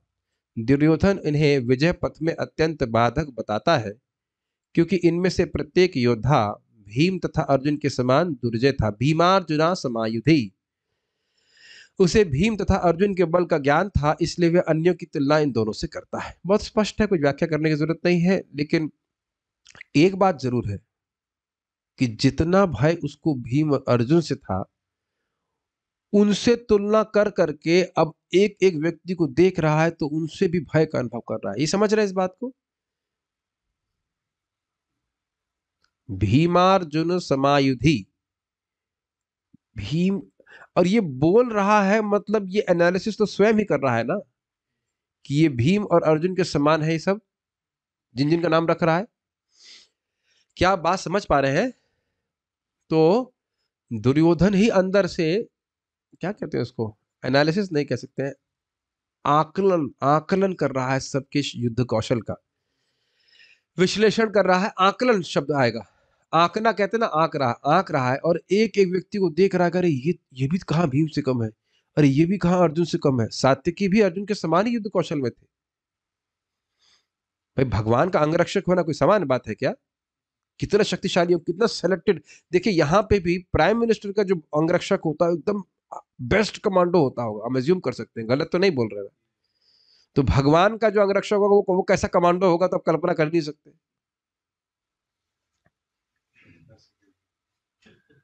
एक छोटा सा कहानी सुनाना चाहता हूं, युद्ध की, बड़ी अच्छी है। ये सात्यकी एक समय कठिनाई में पड़ गए थे, तो उनको मार, उनकी बाल से पकड़ के ऐसे करके कोई गर्दन ऐसे तलवार लेके काटने जा रहा था। तो अर्जुन का सात्यकी से बहुत प्रेम था क्योंकि शिष्य है। तो बड़ा इंटरेस्टिंग है, जैसे वो तलवार उठाया काटने के लिए, इतने में अर्जुन का बाण आया, उसके हाथ काट के ले गया। वो देख रहा है अपने हाथ, कितना आश्चर्य की, मतलब भयानक युद्ध होगा। सोचिए कितना शौक लगा होगा उसको। तलवार उठा रहा है कि एक क्षण में अब सात्यकी को मार दूंगा, कौन सा योद्धा भूल रहा हूं, लेकिन वो जैसे हाथ उठाया, उतने में अर्जुन देख लियो, दूर से ही बाण मारे, उसका वो हाथ ही कट गया। बड़ा अद्भुत है। तो ये स्थिति, ठीक है। चलिए, तो यानी वो आकलन कर रहे हैं और भय उनके हृदय में बढ़ रहा है, लेकिन अपने भय को सब छुपाने के लिए और द्रोणाचार्य के मान लो मन में उसको संशय आ जाए कहीं द्रोणाचार्य भी इतने डरने लग गए हो, तो उनके हृदय में कुछ प्रोत्साहन, मोटिवेशन बढ़ा देने के लिए कि भाई हम भी कोई कम नहीं है, ऐसा मत सोचे कि हम घबरा रहे हैं। तो वह अपनी सेना के बारे में भी कुछ बोल रहा है। अरे वो पीछे बोलिए, अस्माकं तु विशिष्टाये, अस्माकं तु विशिष्टाये तानि बोध द्विजोत्तम, तानि बोध द्विजोत्तम, नायका मम सैन्यस्य, नायका मम सैन्यस्य, संज्ञार्थं तान् ब्रवीमि ते। संज्ञार्थं तान् ब्रवीमि ते। आवाज तो कम हो रही, प्रसाद की कमी है कुछ। फिर से बोलिए, अस्माकं तु विशिष्टाये, अस्माकं तु विशिष्टाये तानि बोध द्विजोत्तम, तानि बोध द्विजोत्तम, नायका मम सैन्यस्य, नायका मम सैन्यस्य, संज्ञार्थं तान् ब्रवीमि ते। संज्ञार्थं तान् ब्रवीमि ते। किंतु हे ब्राह्मण श्रेष्ठ, बहुत अच्छे हैं ब्राह्मण आप। आपकी सूचना के लिए मैं अपनी सेना के उन नायकों के विषय में बताना चाहूंगा जो मेरी सेना को संचालित करने में विशेष रूप से निपुण हैं। श्लोक देखिए, अस्माकम तू मतलब लेकिन, भाई ये लोग हैं लेकिन, अस्माकम हमारी तरफ, हमारी सेना में ये विशिष्टा, जो विशिष्ट मतलब स्पेशल कमांडो ऐसे कह लीजिए, तो ये विशिष्ट जो योद्धा है, तानी निबोध, तानी मतलब उनको, उनके बारे में, निबोध नितराम बोध, उनका बोध मैं आपसे करा रहा हूं, एज इफ, और द्विजोत्तम मतलब है ब्राह्मणों श्रेष्ठ, मानो द्रोणाचार्य को नहीं पता हो, इंट्रोड्यूस करा रहे हो, ये भीष्म पितामह है, ऐसा लगता है द्रोणाचार्य जानेंगे नहीं। कुछ अजीब सा नहीं लग रहा आप लोगों को? जैसे मैं आप कहूं कि सदाशिव प्रभु, मैं आपको आपके बोध करा रहा हूं आयुष प्रभु के बारे में। आयुष प्रभु के बारे में ये क्या मतलब हुआ? कुछ अजीब सा नहीं लग रहा है आप लोगों को? अपनी ही सेना के योद्धाओं के बारे में बोध क्यों करवा रहे हो? क्या द्रोणाचार्य नहीं जान रहे हैं? क्या वो युद्ध कौशल से परिचित नहीं है? वो पूछे नहीं होंगे, मीटिंग नहीं हुई होगी पहले युद्ध के? कुछ अजीब नहीं लग रहा आप लोगों को? चलो भाई, उनकी सेना में हो सकता है नए लोग आ गए हों, कि ये भी आ गए वो भी आ गए, अपनी सेना के बारे में तो पता है ना। अजीब सी बात नहीं लग रही है कि ये क्यों बोल रहे हैं? तो प्रयोजन क्या है? केवल प्रोत्साहन देने के लिए कि हम भी कोई कम नहीं, ये बात बोलने के लिए। ऐसा नहीं है कि उनको बोध कराना है, ये दिखाने के लिए कि ये भीष्म पितामह है, ये है वो सबके कौशल के बारे में जानते हैं, लेकिन प्रसंग था कि भाई ये लोग की बात है तो हम भी कोई कम नहीं, इसलिए बोध कराने के लिए बोल रहे हैं, ठीक है। बाकी द्रोणाचार्य को याद दिलाने की कोई जरूरत नहीं है। और वस्तुतः देखिए द्रोणाचार्य को भय भी नहीं था, ये सब निर्भय लोग हैं, इन्हें मरने जिरने से कोई डर नहीं है। भय तो दुर्योधन को था, उस भय को छुपाने के लिए बोल रहा है। ये बात क्लियर समझ में आ रही ना कि द्रोणाचार्य जी को बोधित कराने की कोई जरूरत नहीं थी, वो सब जानते थे यहाँ पे कौन कितने पानी में, अगर कहा जाए तो कौन कैसा योद्धा है। ठीक। नायक मम सैन्यस्य, मेरी सेना के जो नायक हैं, संज्ञार्थम, उनको संज्ञा देने के लिए, संज्ञा मतलब था नाम, संज्ञार्थम उनको गिनाने के लिए, ये है ऐसे करने के लिए, तान ब्रवीमिते, मैं आपसे बोलूंगा, उनके नाम बोलूंगा, ये नाम बोलूंगा, ये है भीष्म पितामह, ये है वो है, ऐसे करके बोलूंगा। ठीक है। टीका, द्रोण शायद यह सोचे कि पांडवों की सेना को देख करके दुर्योधन भयभीत हो गया है, इसलिए अपने इस भाव को छुपाने के लिए वह धृष्टता के साथ बोलता है कि अस्माकम, अर्थात हमारी सेना में जो योद्धा विशिष्ट है और जो नायक महान बुद्धि और अन्य गुणों से युक्त है, उनके बारे में आप मुझसे समझिए। काफी इंटरेस्टिंग है, गुरु जी को समझा रहे हैं। देख रहे धृष्टता, देख रहे हैं यहाँ पे शब्द क्या है टीका के, धृष्टता एकदम क्लियर दिखाई पड़ी। धृष्टता गुरु को ही समझा रहा है, जबकि वो लीडर भी नहीं। लीडर कौन है समय बताइए? भीष्म पितामह। अब भीष्म पितामह लीडर है, अब सेकंड कमांडर कह लीजिए द्रोणाचार्य जी हैं, उनको तुम सिखा रहे हो कि कौन कौन तुम्हारे सेना में है। धृष्टता है कि नहीं? और धृष्टता का कारण क्या था? दुर्योधन भयभीत था, लेकिन अपने भय को छुपाने का प्रयास कर रहा था कि हम भी कोई कम नहीं है, हमारी तरफ भी लोग हैं युद्ध करने के लिए, अब युद्ध करने में कोई दिक्कत नहीं, युद्ध करिए। मैं बोलूंगा ताकि आप सम्यक रूप से समझ सके उनके बारे में, अर्थात संज्ञार्थम, सम्यक ज्ञार्थम, सम्यज्ञ, आप ठीक रूप से आप समझ सके। पांडवों के प्रेम के कारण अगर आप युद्ध नहीं भी करेंगे, देखिए कितनी सुंदर बात है, तो भी भीष्म आदि के द्वारा मैं विजय प्राप्त कर लूंगा, यह इंगित करके वह द्रोण के क्रोध को उत्पादित करने का प्रयास कर रहे हैं। ये बात समझ में आई? देखिए, ये देखिए कि हमारे इस सेना में बहुत विशिष्ट योद्धा हैं, आप तो है ही, अन्य लोग भी हैं। कदाचित आप प्रेम के वशीभूत होकर के युद्ध नहीं करोगे तो ऐसा मत सोचिएगा कि हम इस युद्ध को जीतने में असमर्थ हैं। अब ये मत सोचिएगा कि ये जो ध्वनित अर्थ श्रीपाद बलदेव विद्याभूषण जी दे रहे हैं, ये द्रोणाचार्य जी को ध्वनि सुनाई नहीं पड़ रही होगी। ये बहुत बुद्धिमान लोग होते हैं, हम लोग कल्पना नहीं कर सकते हैं क्योंकि बुद्धि कहाँ जाती है। तो ये सारी बात सुनाते हुए द्रोणाचार्य जी को बोल रहा है कि आप अगर युद्ध नहीं भी करोगे तो बाकी लोग करेंगे। और इसमें द्रोणाचार्य जैसे व्यक्ति कहेंगे ठीक है तो मैं चलता हूं, ऐसा नहीं बोलेंगे, वो और क्रोधित हो जाएंगे इस बात को सुनकर, तो और क्रोध में युद्ध करेंगे पांडवों से। ये बात समझ पा रहे हैं? नहीं समझ आ रही बात? एक प्रकार का टॉन्ट मार रहे हैं, आप युद्ध नहीं करेंगे ना, तो इसका मतलब ये नहीं कि हम युद्ध जीतने वाले नहीं हैं।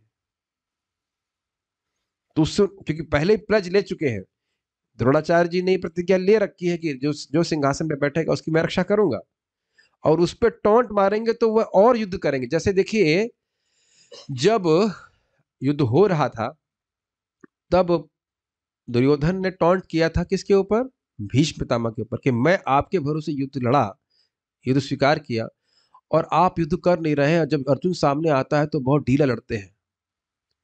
तो ऐसा नहीं था कि इस टॉन्ट को सुन करके भीष्म पितामह यह कह देते कि अब हम जा रहे हैं युद्ध छोड़कर, नहीं, वो और तीव्रता से युद्ध करने के लिए प्रतिज्ञ हो गए, है कि नहीं? इसी प्रकार से यहाँ टॉन्ट कस रहे हैं, टॉन्ट मतलब कटाक्ष कस रहे हैं किसके ऊपर? द्रोणाचार्य के ऊपर, ताकि द्रोणाचार्य और कस के युद्ध करें, वह पीछे नहीं हटे। क्या देखिए उसकी बुद्धि थी, इसीलिए इसको राजा रूप कहा गया है। इसीलिए सारे श्लोक हम एक साथ ले रहे हैं ताकि दुर्योधन की बात यहीं आज समाप्त हो जाए। क्या क्या नाम है? सबसे पहले तो बोला है भगवान आप है सबसे पहले तो सम्मान उनको ही देना पड़ेगा ना। तो मेरे पीछे बोलिए, भवान भीष्मश्च कर्णश्च भवान् भीष्मश्च कर्णश्च कृपश्च समितञ्जय कृपश्च समितिञ्जयः अश्वत्थामा विकर्णश्च अश्वत्थामा विकर्णश्च सौमदत्तिस्तथैव च। सौमदत्तिस्तथैव च। तो पहले कह रहे हैं भवान। भवान शब्द संस्कृत में बहुत आदर में होता है। आप हैं। आप है मतलब भाई आपसे कोई कम थोड़ी ना है। आप कोई कम व्यक्ति थोड़ी ना, आप बहुत बड़े व्यक्ति हैं। आप है, आप है, आप है तो और क्या बात है, आप है। उसके बाद भीष्म देव है, कर्ण है, जबकि कर्ण अभी युद्ध नहीं करने वाले हैं। ये आपको पता है, युद्ध के पहले बात हो रही थी कि कौन लीडर बनेगा। तो भीष्म पितामह जी ने बोला कि एक इंटरेस्टिंग बात भीष्म पितामह कहते हैं कि देखिए, अगर आप युद्ध करना चाहते हैं तो आपको लीडर जरूर बनाना पड़ेगा ना। क्यों बनाना पड़ेगा? क्योंकि इस जगत में हर व्यक्ति अपने आप को दूसरे व्यक्ति से अधिक बुद्धिमान मानता है। होता है नहीं, लेकिन मानता जरूर है। काफी इंटरेस्टिंग ऑब्जर्वेशन है। तो जब लीडर होगा तो बोलेगा भाई ऐसे भी हुई रचना करनी और ऐसे युद्ध करना। अब तुम अपने आप को बुद्धिमान मानते हो या नहीं मानते हो, तुम्हें लीडर की बात माननी पड़ेगी। तो कर्ण ने कहा जब तक ये वृद्ध, मतलब जो शब्द थे वो हम इस तो पहले नहीं करना चाहते, लेकिन भीष्म पितामह के खिलाफ बोला जब तक ये नहीं मरेंगे तब तक मैं युद्ध नहीं करूंगा। फिर भी वो खड़ा था, मतलब रहे होंगे यहाँ पे कर्ण युद्ध में। युद्ध करने की प्लानिंग उनकी नहीं थी। तो भीष्म पितामह के धराशायी होने के बाद ही कर्ण युद्ध करना शुरू किए थे। तो फिर भी उनको याद दिलाना है कर्ण बहुत शक्तिशाली है। कृपश्च मतलब कृपाचार्य, और समितंजय ये है तो नॉट आउट योद्धा रहे हैं अगर कहा जाए, इनको कोई हरा नहीं पाया। बस ये थोड़ा सा गलत बात है कि कर्ण की पिटाई कर चुके हैं वो लोग, गंधर्व लोग हरा चुके हैं, भाग गए थे। और एक बार जब द्रौपदी का स्वयंवर हुआ तब भी कर्ण, वो लोग सब लोग अर्जुन से युद्ध करने का प्रयास किए थे, जो ब्राह्मण के विष्णु, तब भी उनसे युद्ध नहीं कर पाए थे। तो यह कहना कि कर्ण समितंजय है, ये तो मतलब सही बात नहीं लग रही। लेकिन हाँ, कृपाचार्य जी कभी नहीं हारे हैं, द्रोणाचार्य जी कभी नहीं हारे, और भीष्म पितामह तो कभी नहीं हारे। जो परशुराम से नहीं हारे तो उन्हें कौन हरा देगा बताइए। जो परशुराम अकेले ही सारे क्षत्रियों को युद्ध में करके मार दिए 21 बार अकेले, that's too much, is it not? ऐसा मत सोचिएगा एकदम टिंगड़ी क्षत्रिय होते थे। क्या नाम था उसका, कार्तिवीर्य अर्जुन को अकेले मार दिए, खच खच खच खच, तो उनसे नहीं हारे। हम लोग कल्पना नहीं कर सकते कि भीष्मदेव का सामर्थ्य क्या था। कई दिन युद्ध किया था ना, कौन थी, अंबा थी, अंबालिका, मैं भूल रहा हूं। अरे तीनों की वजह से युद्ध नहीं हुआ था, एक की वजह से हुआ था बात अंबा थी, अंबा मुझसे क्षमा करेंगे, मुझे पता नहीं कौन, अंबा थी, अंबालिका थी, याद नहीं आ रहा है। एक माता जी थी जिसको झगड़ा हुआ था, अंबा थी। अब पता नहीं होगा, गलत हो गया तो अपराध बन जाएगा, लेकिन नहीं होगा, चले ठीक है। तो अब अंबा ही मान ले, अंबा ही बाद में जाकर के वो शिखंडी बन जाती है ना, जो भी। तो वो गई थी परशुराम के पास, कहा हमारी शादी करा दीजिए। तो परशुराम जी बहुत युद्ध किए थे लेकिन हरा नहीं पाए थे भीष्मदेव। तो बाद में आके वसु और सब लोग बाहर से आते, क्या है आप स्त्री के पीछे आप लोग आप झगड़ा करें, बंद करिए इसको। तो फिर वो शांत हो जाते। तो बड़ा लेकिन रोचक मतलब प्रसंग है, बहुत युद्ध करते हो। तो कल्पना कीजिए कि भीष्म देव जिस तरफ है वो तो हारने की असंभावना है, बिल्कुल संभव ही नहीं है उनको जीतना। और द्रोणाचार्य के बारे में था कि जब तक वह मतलब अपने हाथ में धनुष है, इनके अस्त्र है, कोई उनको हरा नहीं सकता है। बहुत ही मतलब प्रबल वीर थे लोग। फिर भी हम समितंजय का अर्थ ही समझेंगे कि वह अनडिफीटेड चैंपियन थे, ऐसे कहा जाए, उनसे कोई हरा नहीं पाया था। अश्वत्थामा भी बहुत शक्तिशाली थे, आप सुन चुके हैं, ब्रह्मास्त्र वगैरह थे। और अश्वत्थामा को विशेष रूप से द्रोणाचार्य ट्रेनिंग दिए थे। विकर्ण, विकर्ण उसके भाई थे ना, कौरवों में एक थे ना विकर्ण, विकर्ण में थे, कौरव के एक भाई थे जिसने पक्ष लिया था, द्रौपदी का पक्ष लिया था। ज्यादा सौमदत्ति तथा बचाओ, सौमदत्ति नाम, सौमदत्ति के पुत्र भी थे। बहुत सारे इस प्रकार के शूरवीर हमारे तरफ है। मेरी सेना में स्वयं आप, ऑल डिप्लोमेसी, भीष्म, कर्ण, कृपाचार्य, अश्वत्थामा, विकर्ण तथा सोमदत्त का पुत्र भूरिश्रवादी है, जो युद्ध में सदैव विजयी रहे। भूरिश्रवा यही तो चला रहा था ना वो गदा, भूरिश्रवा, ये बहली, मेरे ख्याल से भूरिश्रवा ही थे। इनके बारे में कहानी सुनाने का मन कर रहा है, एक छोटी सी कहानी सुना देते हैं, ये बड़ी इंटरेस्टिंग है भगवान कृष्ण के संबंध में। जहां तक मैं समझ रहा हूँ ये भूरिश्रवा के संबंध में ही है। भूरिश्रवा युद्ध के पहले की बात है, उनने एक तपस्या करके शिव जी से वरदान प्राप्त किया था कि एक गदा ऐसी जो अमोघ थी, जिसपे चलाएंगे वो मरेगा। तो शिव जी ने कहा ठीक है, लेकिन आप उस पे चला देंगे जो युद्ध नहीं कर रहा है, तो ये गदा घूम के आपको ही मार देगी। जहां तक मैं सोच रहा हूं ये भूरिश्रवा ही थे, और इन्होंने अर्जुन से युद्ध कर रहे थे ये। अर्जुन से युद्ध कर रहे थे, और भगवान तो सारी लीला जानते हैं, उसके पास कौन सा अस्त्र है। तो अर्जुन के रथ को भगवान ऐसे संचालन करते कि वह एम नहीं ले पाता, कि अर्जुन का एम नहीं ले पाता, तो क्रोध में आकर भूल गया कि इसे कैसे चलाना है। भगवान उसको प्रेरणा दिए होंगे ऐसे करके, वो भगवान पे ही चला दिया। भगवान को लगा, लेकिन भगवान को कुछ हुआ नहीं, और वह फिर गदा घूम करके भूरिश्रवा के सर को फोड़ दिया उसने। देखिए भगवान कितना रक्षा करते हैं अर्जुन की। अर्जुन को ये सब बातें नहीं पता थी, लेकिन किस प्रकार से भगवान लगातार रक्षा करते रहे पूरे। एक बात याद आ गई, बड़ा बहुत बलवान व्यक्ति था, यह भी इनकी तरफ था। चलिए, अन्य च बहवः शूरा, अन्ये च बहवः शूरा, मदर्थे त्यक्त जीविताः, मदर्थे त्यक्तजीवितः, नानाशस्त्र प्रहरणाः, नानाशस्त्रप्रहरणः, सर्वे युद्ध विशारदाः। सर्वे युद्धविशारदः। ऐसे अन्य वीर भी हैं जो मेरे लिए अपना जीवन त्याग करने के लिए उद्यत हैं। वे विविध प्रकार के हथियारों से सुसज्जित हैं और युद्ध विद्या में निपुण हैं। अन्य च बहवः शूरा, बहवा मतलब बहु, बहु समझ रहे हैं, मतलब बहुत सारे। आप तो है, और ऐसा मत सोचिएगा जिनका नाम ले रहा हूं बस यही, अरे बहुत है, एक नहीं, ये तो उपलक्षण समझ लीजिए, बहुत सारे वीर हैं।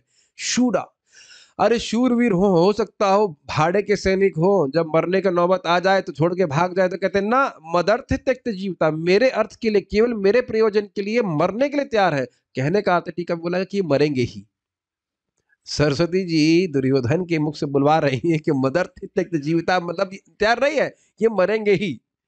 यथाश्रुत अर्थ तो है कि मरने के लिए तैयार है, मतलब पूरा उद्यत है, भाई हम मर जाएंगे लेकिन युद्ध जरूर करेंगे। नहीं नहीं, युद्ध जीते या ना जीते, लेकिन मरने के लिए तैयार है। अब देखो, अगर ऐसा बोले जाए मरने के लिए तैयार है, तो अत्यंत उत्साहित होना चाहिए ना व्यक्ति को। हम लोग कहते हैं ना, तो करो या मरो वाले भाव में है, तो उसका कहने का मतलब है कि उस कार्य को करने में उसका अत्यंत उत्साह है, ये कहने का आशय है। मरने के लिए नहीं आया है वो, काम तो करने के लिए आया है, लेकिन अगर मरना पड़े काम करने के लिए तो उसके लिए भी तैयार है, ये कहने का आशय है। लेकिन यहाँ पे आचार्य वगैरह बताते हैं कि मतलब ये सूचित हो रहा है कि मरेंगे, जीने वाले नहीं वापस। उसके बाद कह रहे हैं नाना शस्त्र प्रहरणा, ये बहुत सारे शस्त्रों से सुसज्जित है। अब देखिए ये भी इंटरेस्टिंग है। मानो कोई व्यक्ति अस्त्र से सुसज्जित हो, इसका अर्थ यह नहीं कि अस्त्र चलाना भी आता है। हमारे पास हमारा अस्त्र तो बीड बैग है। अब मान लीजिए किसी नए व्यक्ति को बीड बैग पकड़ा दे, भले वो टांगा हुआ है, लेकिन जब तक सिखाया नहीं जाता उसको हरे कृष्णा कृष्णा कृष्णा हरे हरे, हरे राम राम राम हरे हरे कैसे करना है, तो खाली वह सुसज्जित रहेगा, वह जप करने के जपा विशारद नहीं कहला जाएगा। दोनों अलग अलग देख रहे हैं। नाना शस्त्र प्रहरणा, शस्त्र से सुसज्जित है, प्लस सर्वे युद्ध विशारद, और हर प्रकार के युद्ध में विशारद है। देखिए इसका अर्थ समझना होगा, युद्ध में केवल धनुष नहीं चलता है, कभी भाला चलाते हैं, कभी तलवार से युद्ध होता है, कभी वो देखा है, वो आपने देखा होगा बॉल होती है जिसमें कांटे लगे, उससे युद्ध होता है, पता नहीं क्या क्या होता है। हम तो बचपन में जो महाभारत देखे तो उससे अंदाज लगा रहे हैं, और बाकी भगवान कृष्ण की हम युद्ध में भी देखते हैं, जब नरकासुर से युद्ध करते हैं तो अलग अलग प्रकार के अस्त्रों और शस्त्रों का वह प्रयोग करते हैं। अस्त्र मतलब जो फेंक के चला जाते हैं, और शस्त्र जो हाथ पे धारण की जाते हैं। ये सब जानते हैं आप लोग? ऑब्वियसली कैसे जानेंगे, हम लोग युद्ध तो ना करते हैं, लेकिन ये सब चीजें इस्तेमाल की जाती हैं। फरसा होता है और बहुत सारी चीजें युद्ध करते हैं। खड़ग होती है, तलवार होती है, अलग अलग। मेरे मन में कभी कभी आ जाता है कि भाई ये इसका प्रयोजन क्या है, खड़ग इस्तेमाल करो या तलवार इस्तेमाल करो, दोनों में कुछ डिफरेंस होता है क्या? बट लीव इट, हमें कुछ करना नहीं है। लेकिन ये कहने का अर्थ है कि सर्वे युद्ध विशारद मतलब बहुत से युद्ध किए हैं। ऐसे समझ लीजिए, अभी कोई आपको कोई मान लीजिए कोई गन पकड़ा दे, हमको ये भी समझने कि उसे लोड कैसे करते हैं आप। ठीक है, लेकिन ऐसे कठिन होगा।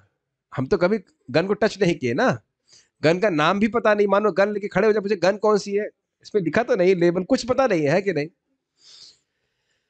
अगर ऐसे भी ना समझ में आ रहा हो तो मान लीजिए लोग मोबाइल पकड़ लें और मोबाइल चलाना ना आता हो, तो मोबाइल से नाना मोबाइल प्रहरणा, बहुत सारे मोबाइल से सज देते हैं, लेकिन उससे विशारद नहीं समझने चलाने में। कोई यंत्र हमारे पास है, इसका अर्थ ये नहीं कि हम चलाना जानते हैं। तो दोनों बातें समझ रहे हैं। अच्छा, एक और बात हो सकती है कि चलाना जानते हो लेकिन शस्त्र ना हो तो भी दिक्कत है। समझ रहे बात?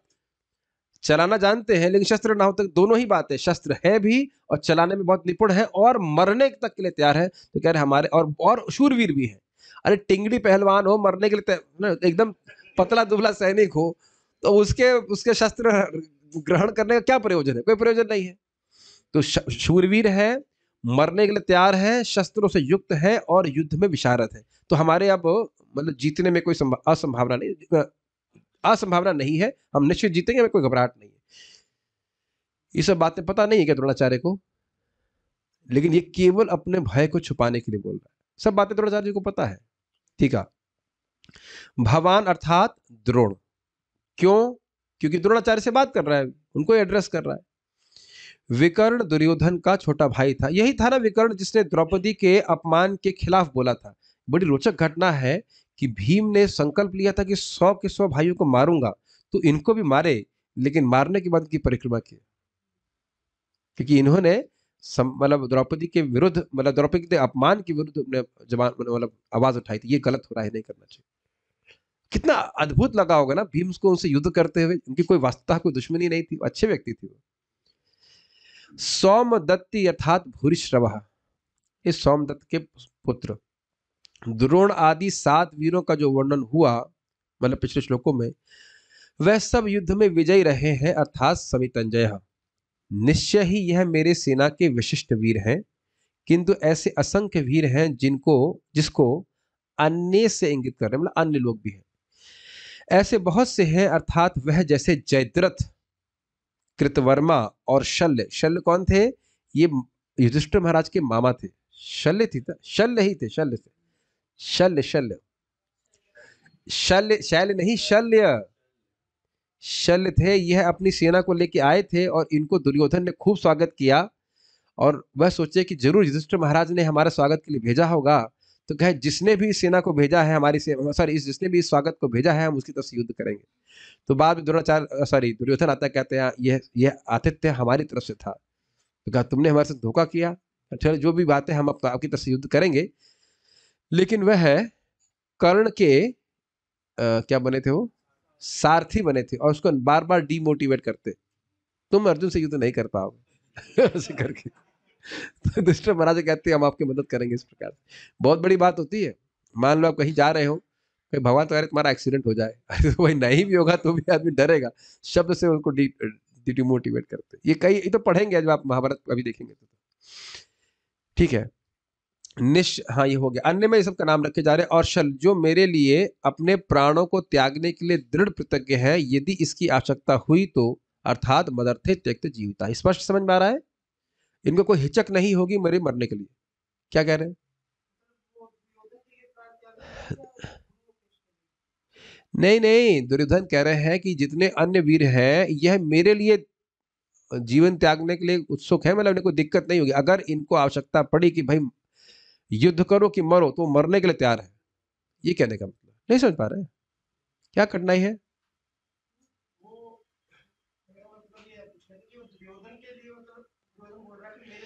हाँ मतलब मुझसे नहीं नहीं नहीं नहीं, वो गुरु जी से कह रहे हैं, द्रोणाचार्य से कह रहे हैं कि भाई आप लोग तो है ही, अन्य लोग भी, आप तो चलिए हमारे अपने हैं, अन्य जो अन्य है वह भी, जो हमारे डायरेक्ट संबंधी नहीं मान के चलिए, वह भी हमारे से मरने के लिए तैयार, हमारे लिए मरने के लिए तैयार है। ये कहने का मतलब है हमारा पूरा सपोर्ट है, ये कहने का अर्थ हमारे प्रति उनका पूरा सपोर्ट है। इन सभी का मेरे प्रति अति स्नेह के कारण, इनके शौर्य के आधिक्य के कारण और युद्ध के इनके पांडित्य के कारण मेरी विजय सिद्ध होगी। इन वचनों से यह इंगित कर रहे हैं, समझने का प्रयास कीजिए। उन सबका दुर्योधन के प्रति अत्यधिक स्नेह था, यह कैसे सूचित हुआ? मदर्थे त्यक्त जीवितारे, मेरे लिए मरने के लिए तैयार है। इनका शौर्य अधिक कैसे हुआ? शूरा। और युद्ध में पांडित्य कैसे सिद्ध हुआ? सर्वे युद्ध विशारदा। 3 शब्दों से। क्या आप लोग थक गए हैं क्या? बहुत ज्यादा हो रहा है। ये समझ में आया? श्लोक देखिए, वापस दिखाइए इनको। शूरा शब्द से क्या हुआ? ये शौर्यवान है, इनका बहुत शक्ति है, वीर है। अर्जुन के प्रति स्नेह है, वो कैसे सूचित हो रहा है? मदर तक जीता, बेटा तुम्हारे लिए तो मैं मर सकता हूं, ऐसा बोलते हैं लोग प्रेम प्रदर्शित करने के लिए। मरता मरता कोई नहीं, लेकिन ऐसे बोलते हैं। और उसके बाद कह रहे हैं कि युद्ध में नैपुण्य कैसे सूचित हुआ? सर्वे युद्ध विशारद। मतलब तीनों चीजें भाई, युद्ध में विशारद है, मरने के लिए तैयार है और शक्तिशाली भी है, तो हम क्यों नहीं जीतेंगे? जरा बताइए ये बात। ठीक है, सारी प्लानिंग हो चुकी है इनकी। कौन नहीं दिखाई पड़ा? ये देख रहे हैं, सबको देख लिया, लेकिन जो मुख्य करता है उसको नहीं देख रहा है। यही एक भौतिकतावादी व्यक्ति का मुख्य लक्षण है। जो मुख्य कर्म करने वाला है, डिसाइडिंग फैक्टर, जिसके पास वीटो पावर है कि कौन युद्ध जीतेगा, उसका नाम भी नहीं लिया अब तक कि कृष्ण भी यहां पे है। क्यों? तो सारथी है, सारथी क्या कर लेगा?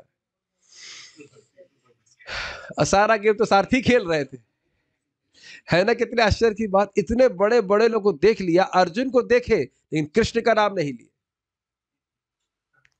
अर्जुन को देखे ना, पश्यताम पांडुपुत्राणाम, देख रहे अंधापन, और फिर इसीलिए सोच रहा है कि मैं युद्ध जीत लूंगा।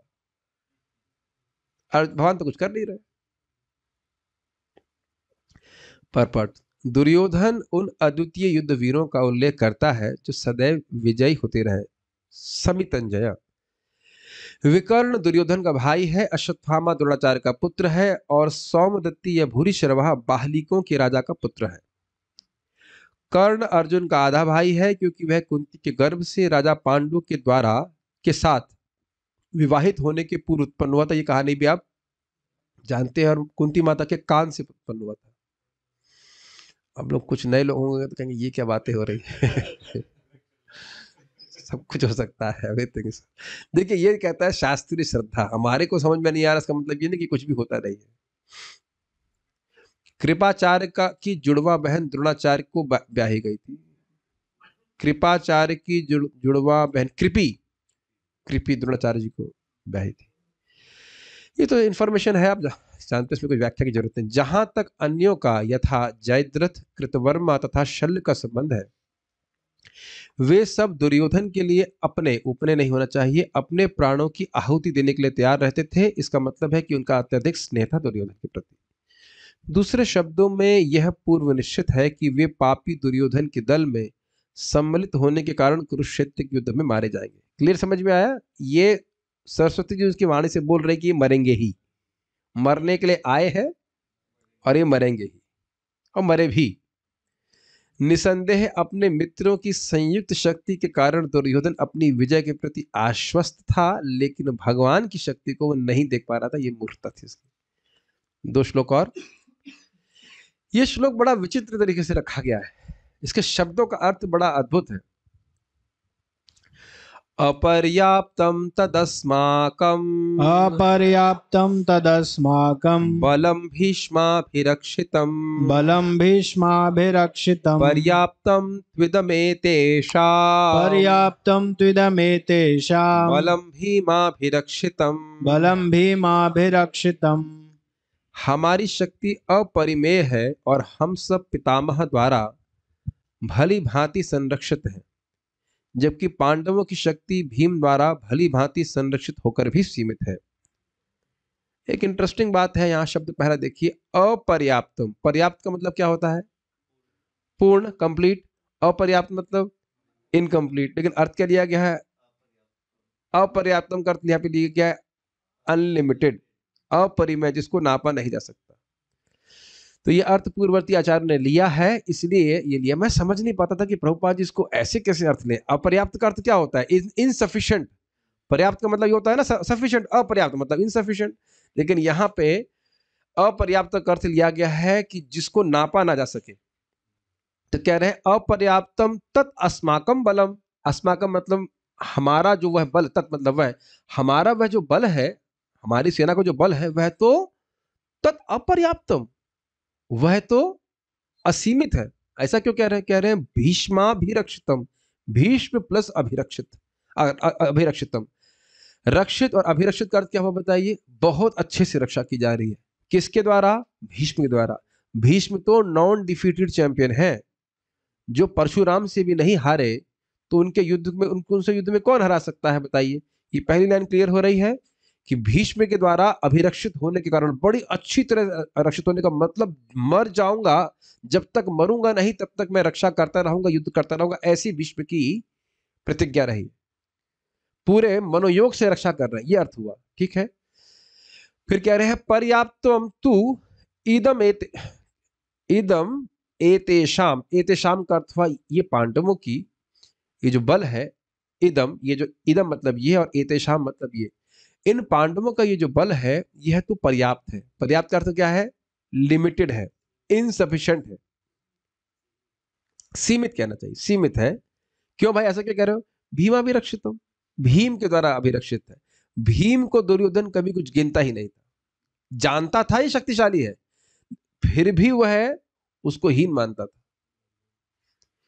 आप कहेंगे ऐसा कैसे हो सकता है? ऐसा एनवी के कारण होता है। यद्यपि हम जान रहे हैं कि व्यक्ति शक्तिशाली है, लेकिन फिर भी बोलेंगे उसे नहीं तो किसी काम का नहीं। तो देख रहे हैं आप बोल रहे हैं इस प्रकार से, भीमाभिरक्षित। ये केवल बोलने के लिए कि भीम, चलिए मान भी लिया जाए कि भीम बहुत शक्तिशाली है, भीष्म देव क्या कुछ है? क्या कुछ भी नहीं है। तो इसलिए बोल रहे हैं कि है, उनकी शक्ति है, लेकिन उसकी लिमिट है। हमारी सेना की शक्ति को तो लिमिट ही नहीं, तो ये खड़े कहां रहने वाले हमारे सामने, ये कहने का आशा। टीका, परंतु जब दोनों पक्षों की सेनाएं बराबर हैं तो तुम्हें विजय कैसे प्राप्त होगी? मानो द्रोणाचार्य जी कहें कि तुमने उधर भी बोला कि महारथी है, तुमने बोला यहां भी महारथी है, तो फिर तुम युद्ध कैसे कर रहे हो? दोनों तरफ तो महारथी है ना, तुम किस विश्वास पर युद्ध कर रहे हो? ये तो संगत बात नहीं लगती। तो कहते हैं हाँ हाँ उधर भी महारथी है, लेकिन हमारे जो पास युद्ध है, युद्ध कौशल है, उसका कोई तुलना नहीं है। और आप देखेंगे कि मतलब सरकार भी ऐसे ही बोलती है कि नहीं। आप बीच में जो हुआ था, अभी कुछ झगड़ा हुआ था बीच में, दोनों दिखा रहे थे अपने ना मसल्स दिखा रहे थे, हमारे पास ये प्लेन है, हमारे पास वो है, हमारे पास ये है। ऐसे लग रहा है कि मान लो सबसे शक्तिशाली हम ही है। अगर वाकई सबसे शक्तिशाली होते तो जीत नहीं लेते सबको। ये लोग दिखाते हैं इस प्रकार से। तो खैर वो कह रहे हैं कि अगर मानो दोनों ही तरफ के महारथी बराबर हैं तो तुम कैसे विश्वास कर रहे हो कि तुम जीत जाओगे? तो कहते हैं ना भाई ना, वो है महारथी, लेकिन हमारे पास जो शक्ति है वो शक्ति उनके पास नहीं है। इसलिए अपने सेना का आधिक्य प्रदर्शित करने के लिए कहते हैं, आधिक्य मतलब हमारी सेना अधिक शक्तिशाली है, इसको प्रदर्शित करने के लिए कहते हैं अपर्याप्तम, अर्थात हमारा बल अपरिमित है, अर्थात असीमित है और भीष्म के द्वारा रक्षित है, जो महान बुद्धि वाले हैं और अतिरथी भी है। तो यहां से क्लियर हो रहा है कि अतिरथी महारथी से भी अधिक होता है, यही समझना होगा। इसके विपरीत पांडवों का बल पर्याप्त है, अर्थात परिमित है, अर्थात सीमित है, और भीम द्वारा रक्षित है, जिसकी बुद्धि तुच्छ है और वह अर्धरथी है, इसलिए हमारी विजय सिद्ध होगी। ये बलदेव विद्याभूषण इसलिए बोल रहे हैं क्योंकि ऐसा दुर्योधन समझता था, या कह सकते हैं कि मानता था, जान तो रहा था कि भीम बहुत शक्तिशाली है, उससे वह युद्ध में जीत नहीं सकता है, फिर भी अर्धरथी, अर्धरथी अपने व्याख्या सुने था, एक रथी से भी जो युद्ध ना कर सके उसको अर्धरथी कहते। देखिए कितना बड़ा बेमान, कितनी मतलब गलत बात भीम के द्वारा बोल रहे हैं। और भीम ने अकेले 100 के 100 कौरवों को मारा है, देख रहे हैं। और यहां भी आप, उससे पहले भी वो जान चुका है, खूब पिटाई करते थे भीम कौरवों को। जब लोग जब धनुर्विद्या सीख रहे थे तो पकड़ लेते, दबोच लेते और वो हिल भी नहीं पाते। आप जानते हैं इस बात को, है कि नहीं? बड़ी फजीयत होती है। और वह भी देख चुका है, इससे पहले भी देख चुका है कि जब उसको गंधर्वों ने पकड़ लिया था, इसी दुर्योधन को, तो भीम और अर्जुन मिलकर ही छुड़ाए थे, फिर भी यही बोल रहा है नहीं ये तो अर्धरथी है, ये तो उसकी बुद्धि भी नहीं है कुछ। तो ये सब बातें लोग, ये क्षत्रिय लोग प्रायः इस प्रकार से बोलते ही है। जैसे हम देखेंगे कि भगवान कृष्ण जब उससे पौंड्रक से युद्ध करने के लिए गए, तो भगवान कहते हैं कि तूने बोलने से, पहुंचने से पहले पौंड्रक ने कुछ लेटर लिखा था कि मैं वासुदेव हूं, मेरा अवतार लोगों के कल्याण के लिए है। भगवान कृष्ण को लिखता है लेटर, और मैं चतुर्भुज रूप में प्रकट हुआ हूं, तुम अपने चतुर्भुज रूप को त्याग दो जो मेरी इन्विटेशन में है। खुद नकलची बंदर था, भगवान कृष्ण को लिखता है, और मेरी शरण में आ जाए वो तो मैं तुमको माफ कर दूंगा। तो भगवान ने कहा तुम्हारे जैसे मेढक बहुत तर्राते हैं और मेरे जैसा काला सर्प उनको खाने के लिए बहुत उत्सुक रहता है। ऐसा भगवान शब्द लिखे थे। भगवान ने खूब चटपटी भाषा में लिखे और उनका जो दूत था पौंड्रक का, वह आकर के उसको यथावत सुनाया भी इसी प्रकार से कि तुम्हारा जैसे मेढकों को खाने के लिए मेरा जैसा काला सर्प घूमता रहता है, अब मैं आकर तुमको खत्म करने वाला हूं, ऐसे करके। तो आप देखें कृष्णा बुक में कई बार बहुत सारे बाग बाण चलते हैं इस प्रकार से, युद्ध करने से पहले वो वाग बाण चलाते हैं। वैसे एक बात बचपन की याद आ रही, जब महाभारत सीरियल देखा करता था तो मैं सोचता था कि भाई ये लोग इतना वाग बाण क्यों बोल रहे हैं, ए दुर्योधन आओ ऐसे करके बोलते हैं। मैं कहा ये लोग सीधे बाण क्यों नहीं चलाते, इतना बात क्यों करते हैं। लेकिन बिना गाली दिए कुछ युद्ध करने में आनंद नहीं आता है। दो चार बात में कुछ बोलेंगे खराब, उससे थोड़ा युद्ध में क्रोध आएगा, फिर युद्ध करेंगे। जैसे कि रुक्मी भगवान कृष्ण को बता, ए रुको कहाँ भाग रहे हो, रुको रुको रुको, अभी तो मैं बाणों से तुम्हारे सर को अलग करता हूँ, इत्यादि इत्यादि ऐसे करके। तो ऐसे है वो बातचीत होती है, बातचीत नहीं मतलब क्या कहते हैं, गाला गली बोलते हैं। थोड़ा जोशीले बातें होती हैं क्षत्रियों में, तब थोड़ा युद्ध में उनको उत्साह आता है। तो हम खाली बात कर रहे थे कि यहाँ पे वह भीम को अर्धरथी मान रहे हैं, कह रहे हैं क्या ये रक्षा करेगा, और बुद्धि भी नहीं उसके पास। तात्पर्य श्रील प्रभुपाद जी का, यहाँ पर दुर्योधन ने तुलनात्मक शक्ति का अनुमान प्रस्तुत किया है।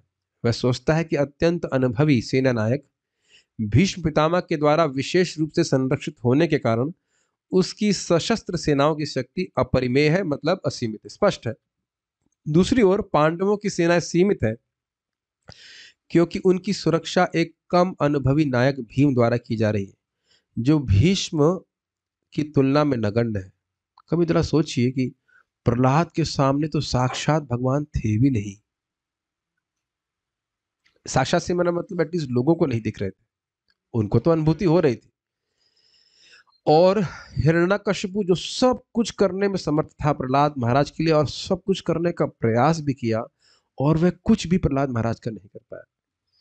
और अद्भुत बात है कि हिरण्यकशिपु को यह देखने में पूरी तरह समर्थ था कि ये कैसे हो रहा है। तो अर्जुन के तो साक्षात कृष्ण विद्यमान है, तब भी दुर्योधन का यह सोचना कि वह जीत लेगा, ये कितनी बड़ी मूर्खता है। कोई व्यक्ति जिसको थोड़ा सा भी ज्ञान होगा तो समझ जाएगा, अरे भाई जब साक्षात भगवान उसके साथ है तो मैं उससे कैसे जीत सकता हूं। लेकिन देख रहे हैं भगवान की माया। आप खुद सोचिए, अस्त्र उठाए या ना उठाए, संकल्प मात्र से जिता सकते थे कि नहीं भगवान। थोड़ा सा भी कोई शास्त्र जानेगा, अगर भगवान विष्णु बगल में ही बैठे दिख रहे हैं आपको, कृष्ण बगल में बैठे हैं, सामने बैठे हैं, तुम सोच भी कैसे सकते हो। लेकिन आप देख रहे हैं कि वह देखने में नितांत रूप से असमर्थ था। कृष्ण का नाम यहां पे नहीं लिया उसने। दुर्योधन सदैव भीम से ईर्ष्या करता था क्योंकि वह जानता था कि यदि उसकी मृत्यु कभी हुई भी तो वह भीम के द्वारा ही होगी। देखिए वो जान रहा है कि भीम ही मुझे मारेगा, लेकिन फिर भी उनको डिस्काउंट कर रहा है। यही ईर्ष्या होती है, जो गुण है वो नहीं दिखेंगे और उन्हें कम कर देगा व्यक्ति, ये ईर्ष्या कहलाती है। किंतु साथ ही उसे दृढ़ विश्वास था कि भीष्म की उपस्थिति में उसकी विजय निश्चित है, क्योंकि भीष्म कहीं अधिक उत्कृष्ट सेनापति है। वह युद्ध में विजयी होगा, यह उसका दृढ़ निश्चय था। तो अपनी भौतिक एस्टिमेशन के अनुसार चल रहा था, और भौतिकतावादी लोग ऐसे ही चलते भी हैं।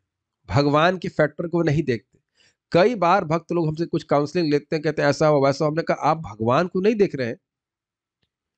अगर भगवान चाहेंगे तो ये बात होगी, और नहीं तो नहीं होगी। केवल आप अपने ही ऊपर क्यों ले रहे सारी बात, कि आप जो अपने प्रयासों से करोगे वो हो जाएगा, आप ऐसा करते तो वैसा हो जाएगा, वैसा करेंगे तो वैसा हो जाएगा। इसीलिए लोग डिप्रेशन में आते हैं। कहीं लिखा है यहाँ पे अर्जुन देख रहे हैं? अच्छा ये बताइए कि अर्जुन क्या नहीं देख रहे सामने वालों की युद्ध की रचना को? क्या नहीं देख रहे भीष्म पितामह को, द्रोणाचार्य को? एक बार भी भय का हमें कुछ सूचना हो रही है?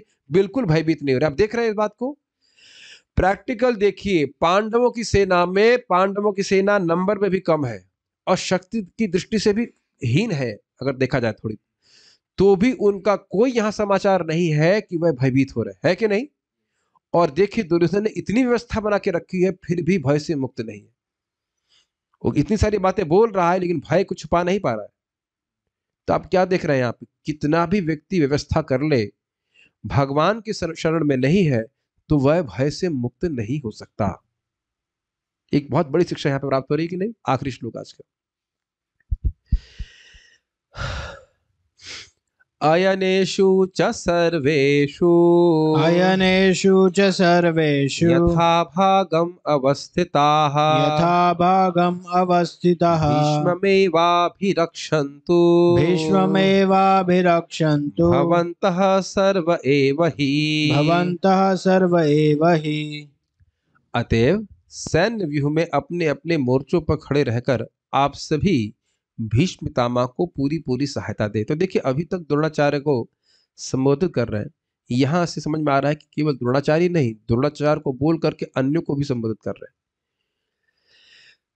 भाई अन्य लोग कहें कि वही भगवान भीष्म से बोल रहे हैं कि भीष्म पितामह, ऐसा भी बोला ना कि भीष्म के द्वारा अभिरक्षित है, तो ठीक है, मान लो कहे तो भीष्म रक्षा कर रहे तो करे रक्षा, हम जा रहे हैं, हम नहीं करते युद्ध।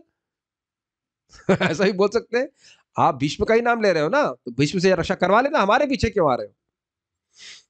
ये बात आ जाएगी कि ना। अभी बोले ना कि भीष्म के द्वारा अभिरक्षित होने से हमारी सेना अपरिमित है, तो भीष्म को प्रोमिनेंस दे देगी नहीं।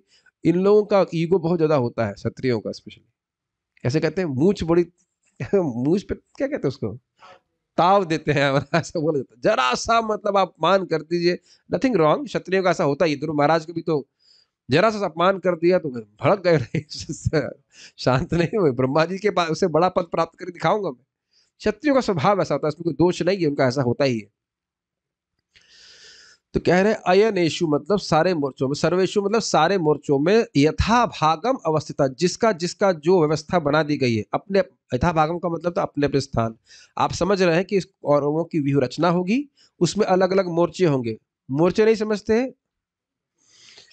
नहीं नहीं, इसीलिए पूछा था मोर्चे का अर्थ क्या होता है। मोर्चे का अर्थ ट्रूप नहीं होता, मोर्चे का मतलब होता है फ्रंट्स, इंग्लिश में कहेंगे फ्रंट्स। ये यहाँ, ये युद्ध यहाँ, युद्ध ये यहाँ पे इस मोर्चे पे आएगा, इस मोर्चे पे ऐसे युद्ध करेंगे, पोजीशन कह सकते हैं। हाँ जी।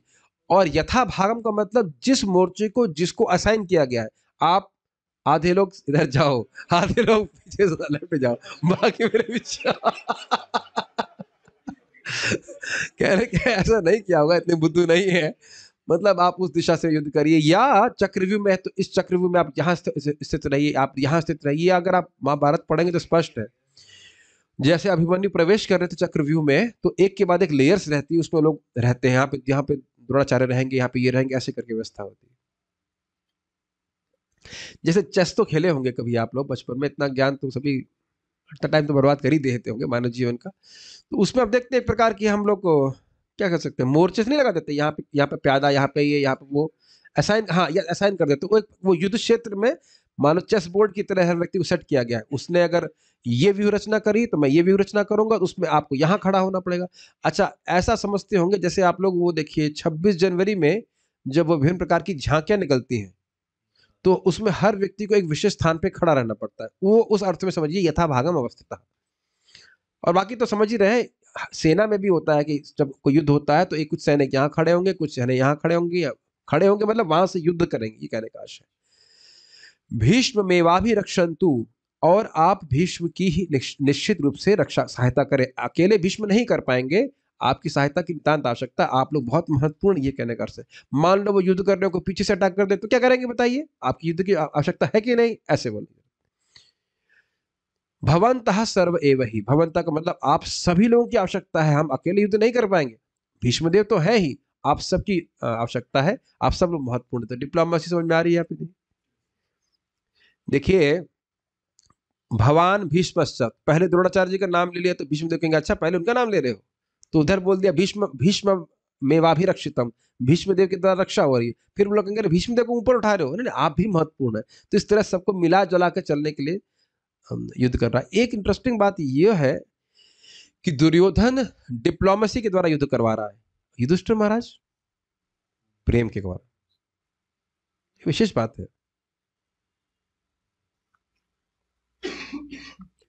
यदि द्रोण मेरे शब्दों का अर्थ समझेंगे तो हो सकता है वह स्वयं युद्ध करने के प्रति उदासीन हो जाए। कैसे? क्योंकि उन्होंने बोला कि भीष्म के द्वारा रक्षा हो रही है। अच्छा, मेरे द्वारा नहीं हो रही, ठीक है तो मैं चलता हूं, ये बात आ जाए तो इसलिए वो बोल रहे हैं। इससे मेरे कार्य की क्षति होगी, यह सोचते हुए वह उनको युद्ध का कार्यभार व्यक्तिगत रूप से दे रहे हैं। इसलिए वे बोले, आपको भीष्मदेव की हर दिशा से रक्षा करना चाहिए, अपनी अपनी स्थिति में स्थित रहकर यथा भागम अवस्थिता, जो व्यक्तिगत रूप से आपके लिए निश्चित की गई हैं, ताकि शत्रु की सेना में प्रवेश किया जा सके। ये कुछ बातें समझ में आ रही हैं? देखिए, मान लीजिए चक्र व्यू है या गरुड़ व्यू है, तो पूरी सेना एक गरुड़ के रूप में जा रही है। Can you visualise that? काफी इंटरेस्टिंग, इज इट नॉट? मान लो इधर से गरुड़ के रूप में जा रही है, उधर से वो कुछ सर्प के रूप में व्यू सेटिंग करी है। हमको नहीं पता क्या व्यवस्था होती है, लेकिन इस प्रकार की व्यू रचना से युद्ध में कुछ मतलब एडवांटेज प्राप्त होती होगी। मान लो ये रचना अगर है, तो सामने वाला क्या रचना करेगा, उसको उस हिसाब से रचना सेट करनी पड़ेगी। अच्छा, ये भी इंटरेस्टिंग बात है कि मैं कल क्या रचना करूंगा, ये कैसे मालूम चलेगा आपको? भैया आप विचार कीजिए, दोनों तरफ की सेना है, कम सेना है, 11 छौड़ी इधर, उसके बाद सॉरी 11 और 7, 11 इधर और 7 इधर। अब 7 अक्षौहिणी की सेटिंग देखना या विचार करना, और इधर 11 अक्षौहिणी की विचार करना, ये तो बड़ी कठिन बात है। कठिन नहीं लग रहा है इसमें? और मैं तो ये भी सोच रहा हूं कि जमीन से ये अंदाजा लगा लेना कि भाई ये कौन सा व्यू रचना है, ये भी बड़ा कठिन है।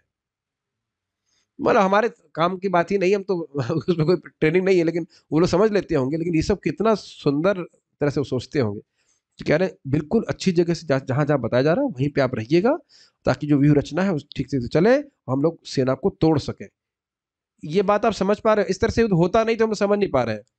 लेकिन विशेष व्यू रचना भी दूसरी सेना के अंदर प्रवेश करके उसे तोड़ने में सहायक होती है। एक छोटा सा उदाहरण समझ लीजिए, अभिमन्यु का एपिसोड सब जानते हैं।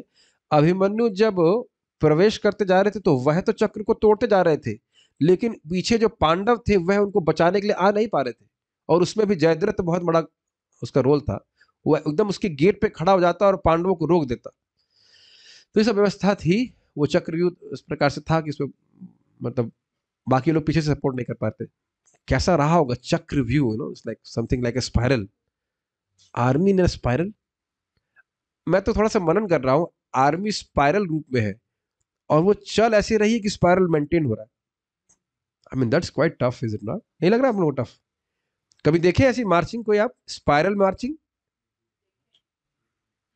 कठिन होती होगी करना, काफी कठिन होती होगी मैं समझता हूँ। ऐसे बिल्कुल स्पाइरल मेंटेन करते हुए चलना, फिर सारे अस्त्रों शस्त्रों के साथ में, तो बहुत कठिन था। कहने का मतलब आपके सहयोग की आवश्यकता है।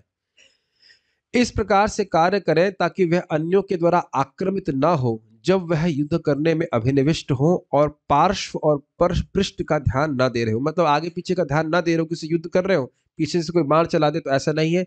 ये युद्ध में होता था कि एक दूसरे को योद्धा रक्षा करते थे। सेनापति भीष्म को मेरी योजना का पता ना भी हो, तो भी मेरी विजय सिद्ध हो जाएगी। क्या योजना थी समझ रहे हैं? भीष्म युद्ध कर रहे हैं और बाकी लोगों को भी वह अपने साथ में लेके चल रहा है। भीष्म तो रक्षा करेंगे भाई, आप लोगों को भी बहुत मेहनत करनी है, सब लोगों को साथ में रहना है, तो हमारी सब प्लानिंग होगी, हम लोग पक्का जीतेंगे, ये कहने का मतलब है। बेटा तू जीतने वाला नहीं, भगवान जो मेन फैक्टर होता तो देख ही नहीं रहा है। कहने का आशय यह है, भीष्म मेरे पितामह है, आप मेरे गुरु हैं, आप दोनों मेरे एकांतिक हितैषी, मतलब बस केवल मेरा ही हित चाहते हैं, इसे कहते हैं एकांतिक, और कुछ नहीं चाहते। क्योंकि यद्यपि आप मेरे अन्याय के विषय में जानते थे, जो मैंने द्यूत क्रीड़ा में किया था, ये बातें सब पता है ना, द्रौपदी का अपमान किए थे और युधिष्ठिर महाराज को छल से हराए थे द्यूत क्रीड़ा में, फिर भी आपने एक भी शब्द नहीं बोला जब द्रौपदी ने आपसे न्याय की गुहार करी थी। तो इस प्रकार उसने द्रोण से प्रार्थना करी कि वह पांडवों के प्रति अपने स्नेहाभास को त्याग दे, जो अभी भी प्रतीत हो रहा था। ये लाइन समझने का प्रयास कीजिए। दुर्योधन ये कहना चाहते हैं कि आप हमारे गुरु रहे हैं, गुरु हैं, और भीष्म पितामह ने भी और आपने भी धर्म के तत्व को जानते हुए भी, यह जानते हुए कि दुष्ट हम गलत कर रहे थे और द्रौपदी का अपमान करना तो नितांत अधर्म था, आपने कुछ नहीं बोला। तो जिस प्रकार से आपने हमारे प्रति स्नेह प्रदर्शित किया, मेरे ही अनुसार कार्य किया, तो मुझे पूरा विश्वास है कि आप मेरे हित के लिए ही कार्य करेंगे, और इस हित में, मेरा हित करने में जो आपका थोड़ा बहुत स्नेह है पांडवों के प्रति, उसको भी आप त्याग देंगे, जैसे वहां त्याग दिया था ना आपने।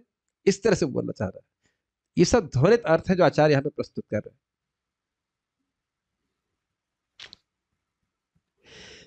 यहां पे श्लोक क्या बोल रहे हैं? जहां जहां जहां आवश्यक है वहां आप खड़े होकर के युद्ध कीजिएगा। तो एक प्रकार की आज्ञा दे रहे हैं कि नहीं? क्यों युद्ध करें भाई इस प्रकार से? ताकि मैं जीत जाऊं, है कि नहीं? तो कह रहे हैं कि जैसे पहले आपने अपनी स्थिति को बदला नहीं, आप पांडवों के पक्ष में नहीं बोले, चुप रहे और मेरे ही पक्ष में रहे, ठीक उसी प्रकार से यहां पर भी आप युद्ध करेंगे और इसमें कोई आप स्नेह का प्रदर्शन नहीं करेंगे, मुझे पूरा विश्वास है। ऐसा भाषा में हम लोग उपयोग करते भी हैं, हमें पूरा विश्वास है कि आप हमारे साथ चलेंगे। इस अपने को अपनी तरफ अपने पक्ष में लेने के लिए लोग इस प्रकार की भाषा का प्रयोग करते नहीं देखे आप इसे? इतनी डिप्लोमेसी तो सबने देखी होगी, करी हुई है। ठीक ठीक है। श्रील प्रभुपाद जी का तात्पर्य, भीष्म पितामह के शौर्य की प्रशंसा करने के बाद दुर्योधन ने सोचा कि कहीं अन्य योद्धा यह न समझ ले कि उन्हें कम महत्व दिया जा रहा है। अतः दुर्योधन ने अपने सहज कूटनीतिक ढंग से स्थिति संभालने के उद्देश्य से उपर्युक्त शब्द कहे। ये बात समझ में आ रही है कि भीष्मदेव के शौर्य को कैसे बोला था? अपरियमितस्त्वन्य वो 7वें अध्याय का श्लोक आ गया। अपरिमेयम हमारा, सॉरी, अपर्याप्तम तु अस्माकम बलम भीष्माभिरक्षितम, हमारी सेना का बल तो अपरिमित है क्योंकि भीष्म के द्वारा रक्षित। तो भीष्म को वेट हो गया कि नहीं? तो अन्य लोग चिढ़ जाएंगे, तो कह रहे नहीं आप भी जरूरी हो इसलिए वो संभाल रहा है। उसने बलपूर्वक कहा कि भीष्मदेव निसंदेह महानतम योद्धा हैं, किंतु अब वे वृद्ध हो चुके हैं। अतः प्रत्येक सैनिक को चाहिए कि चारों ओर से उनकी सुरक्षा का विशेष ध्यान रखे।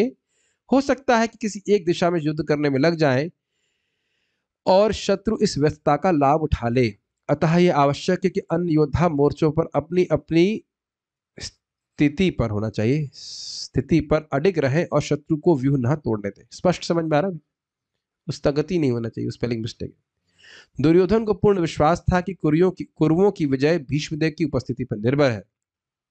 उसे युद्ध में भीष्मदेव तथा द्रोणाचार्य के पूर्ण सहयोग की आशा थी, क्योंकि वह अच्छी तरह जानता था कि इन दोनों ने इस समय एक शब्द भी नहीं कहा था जब अर्जुन की पत्नी द्रौपदी को असहाय अवस्था में भरी सभा में नग्न किया जा रहा था और जब उसने उनसे न्याय की भीख मांगी थी।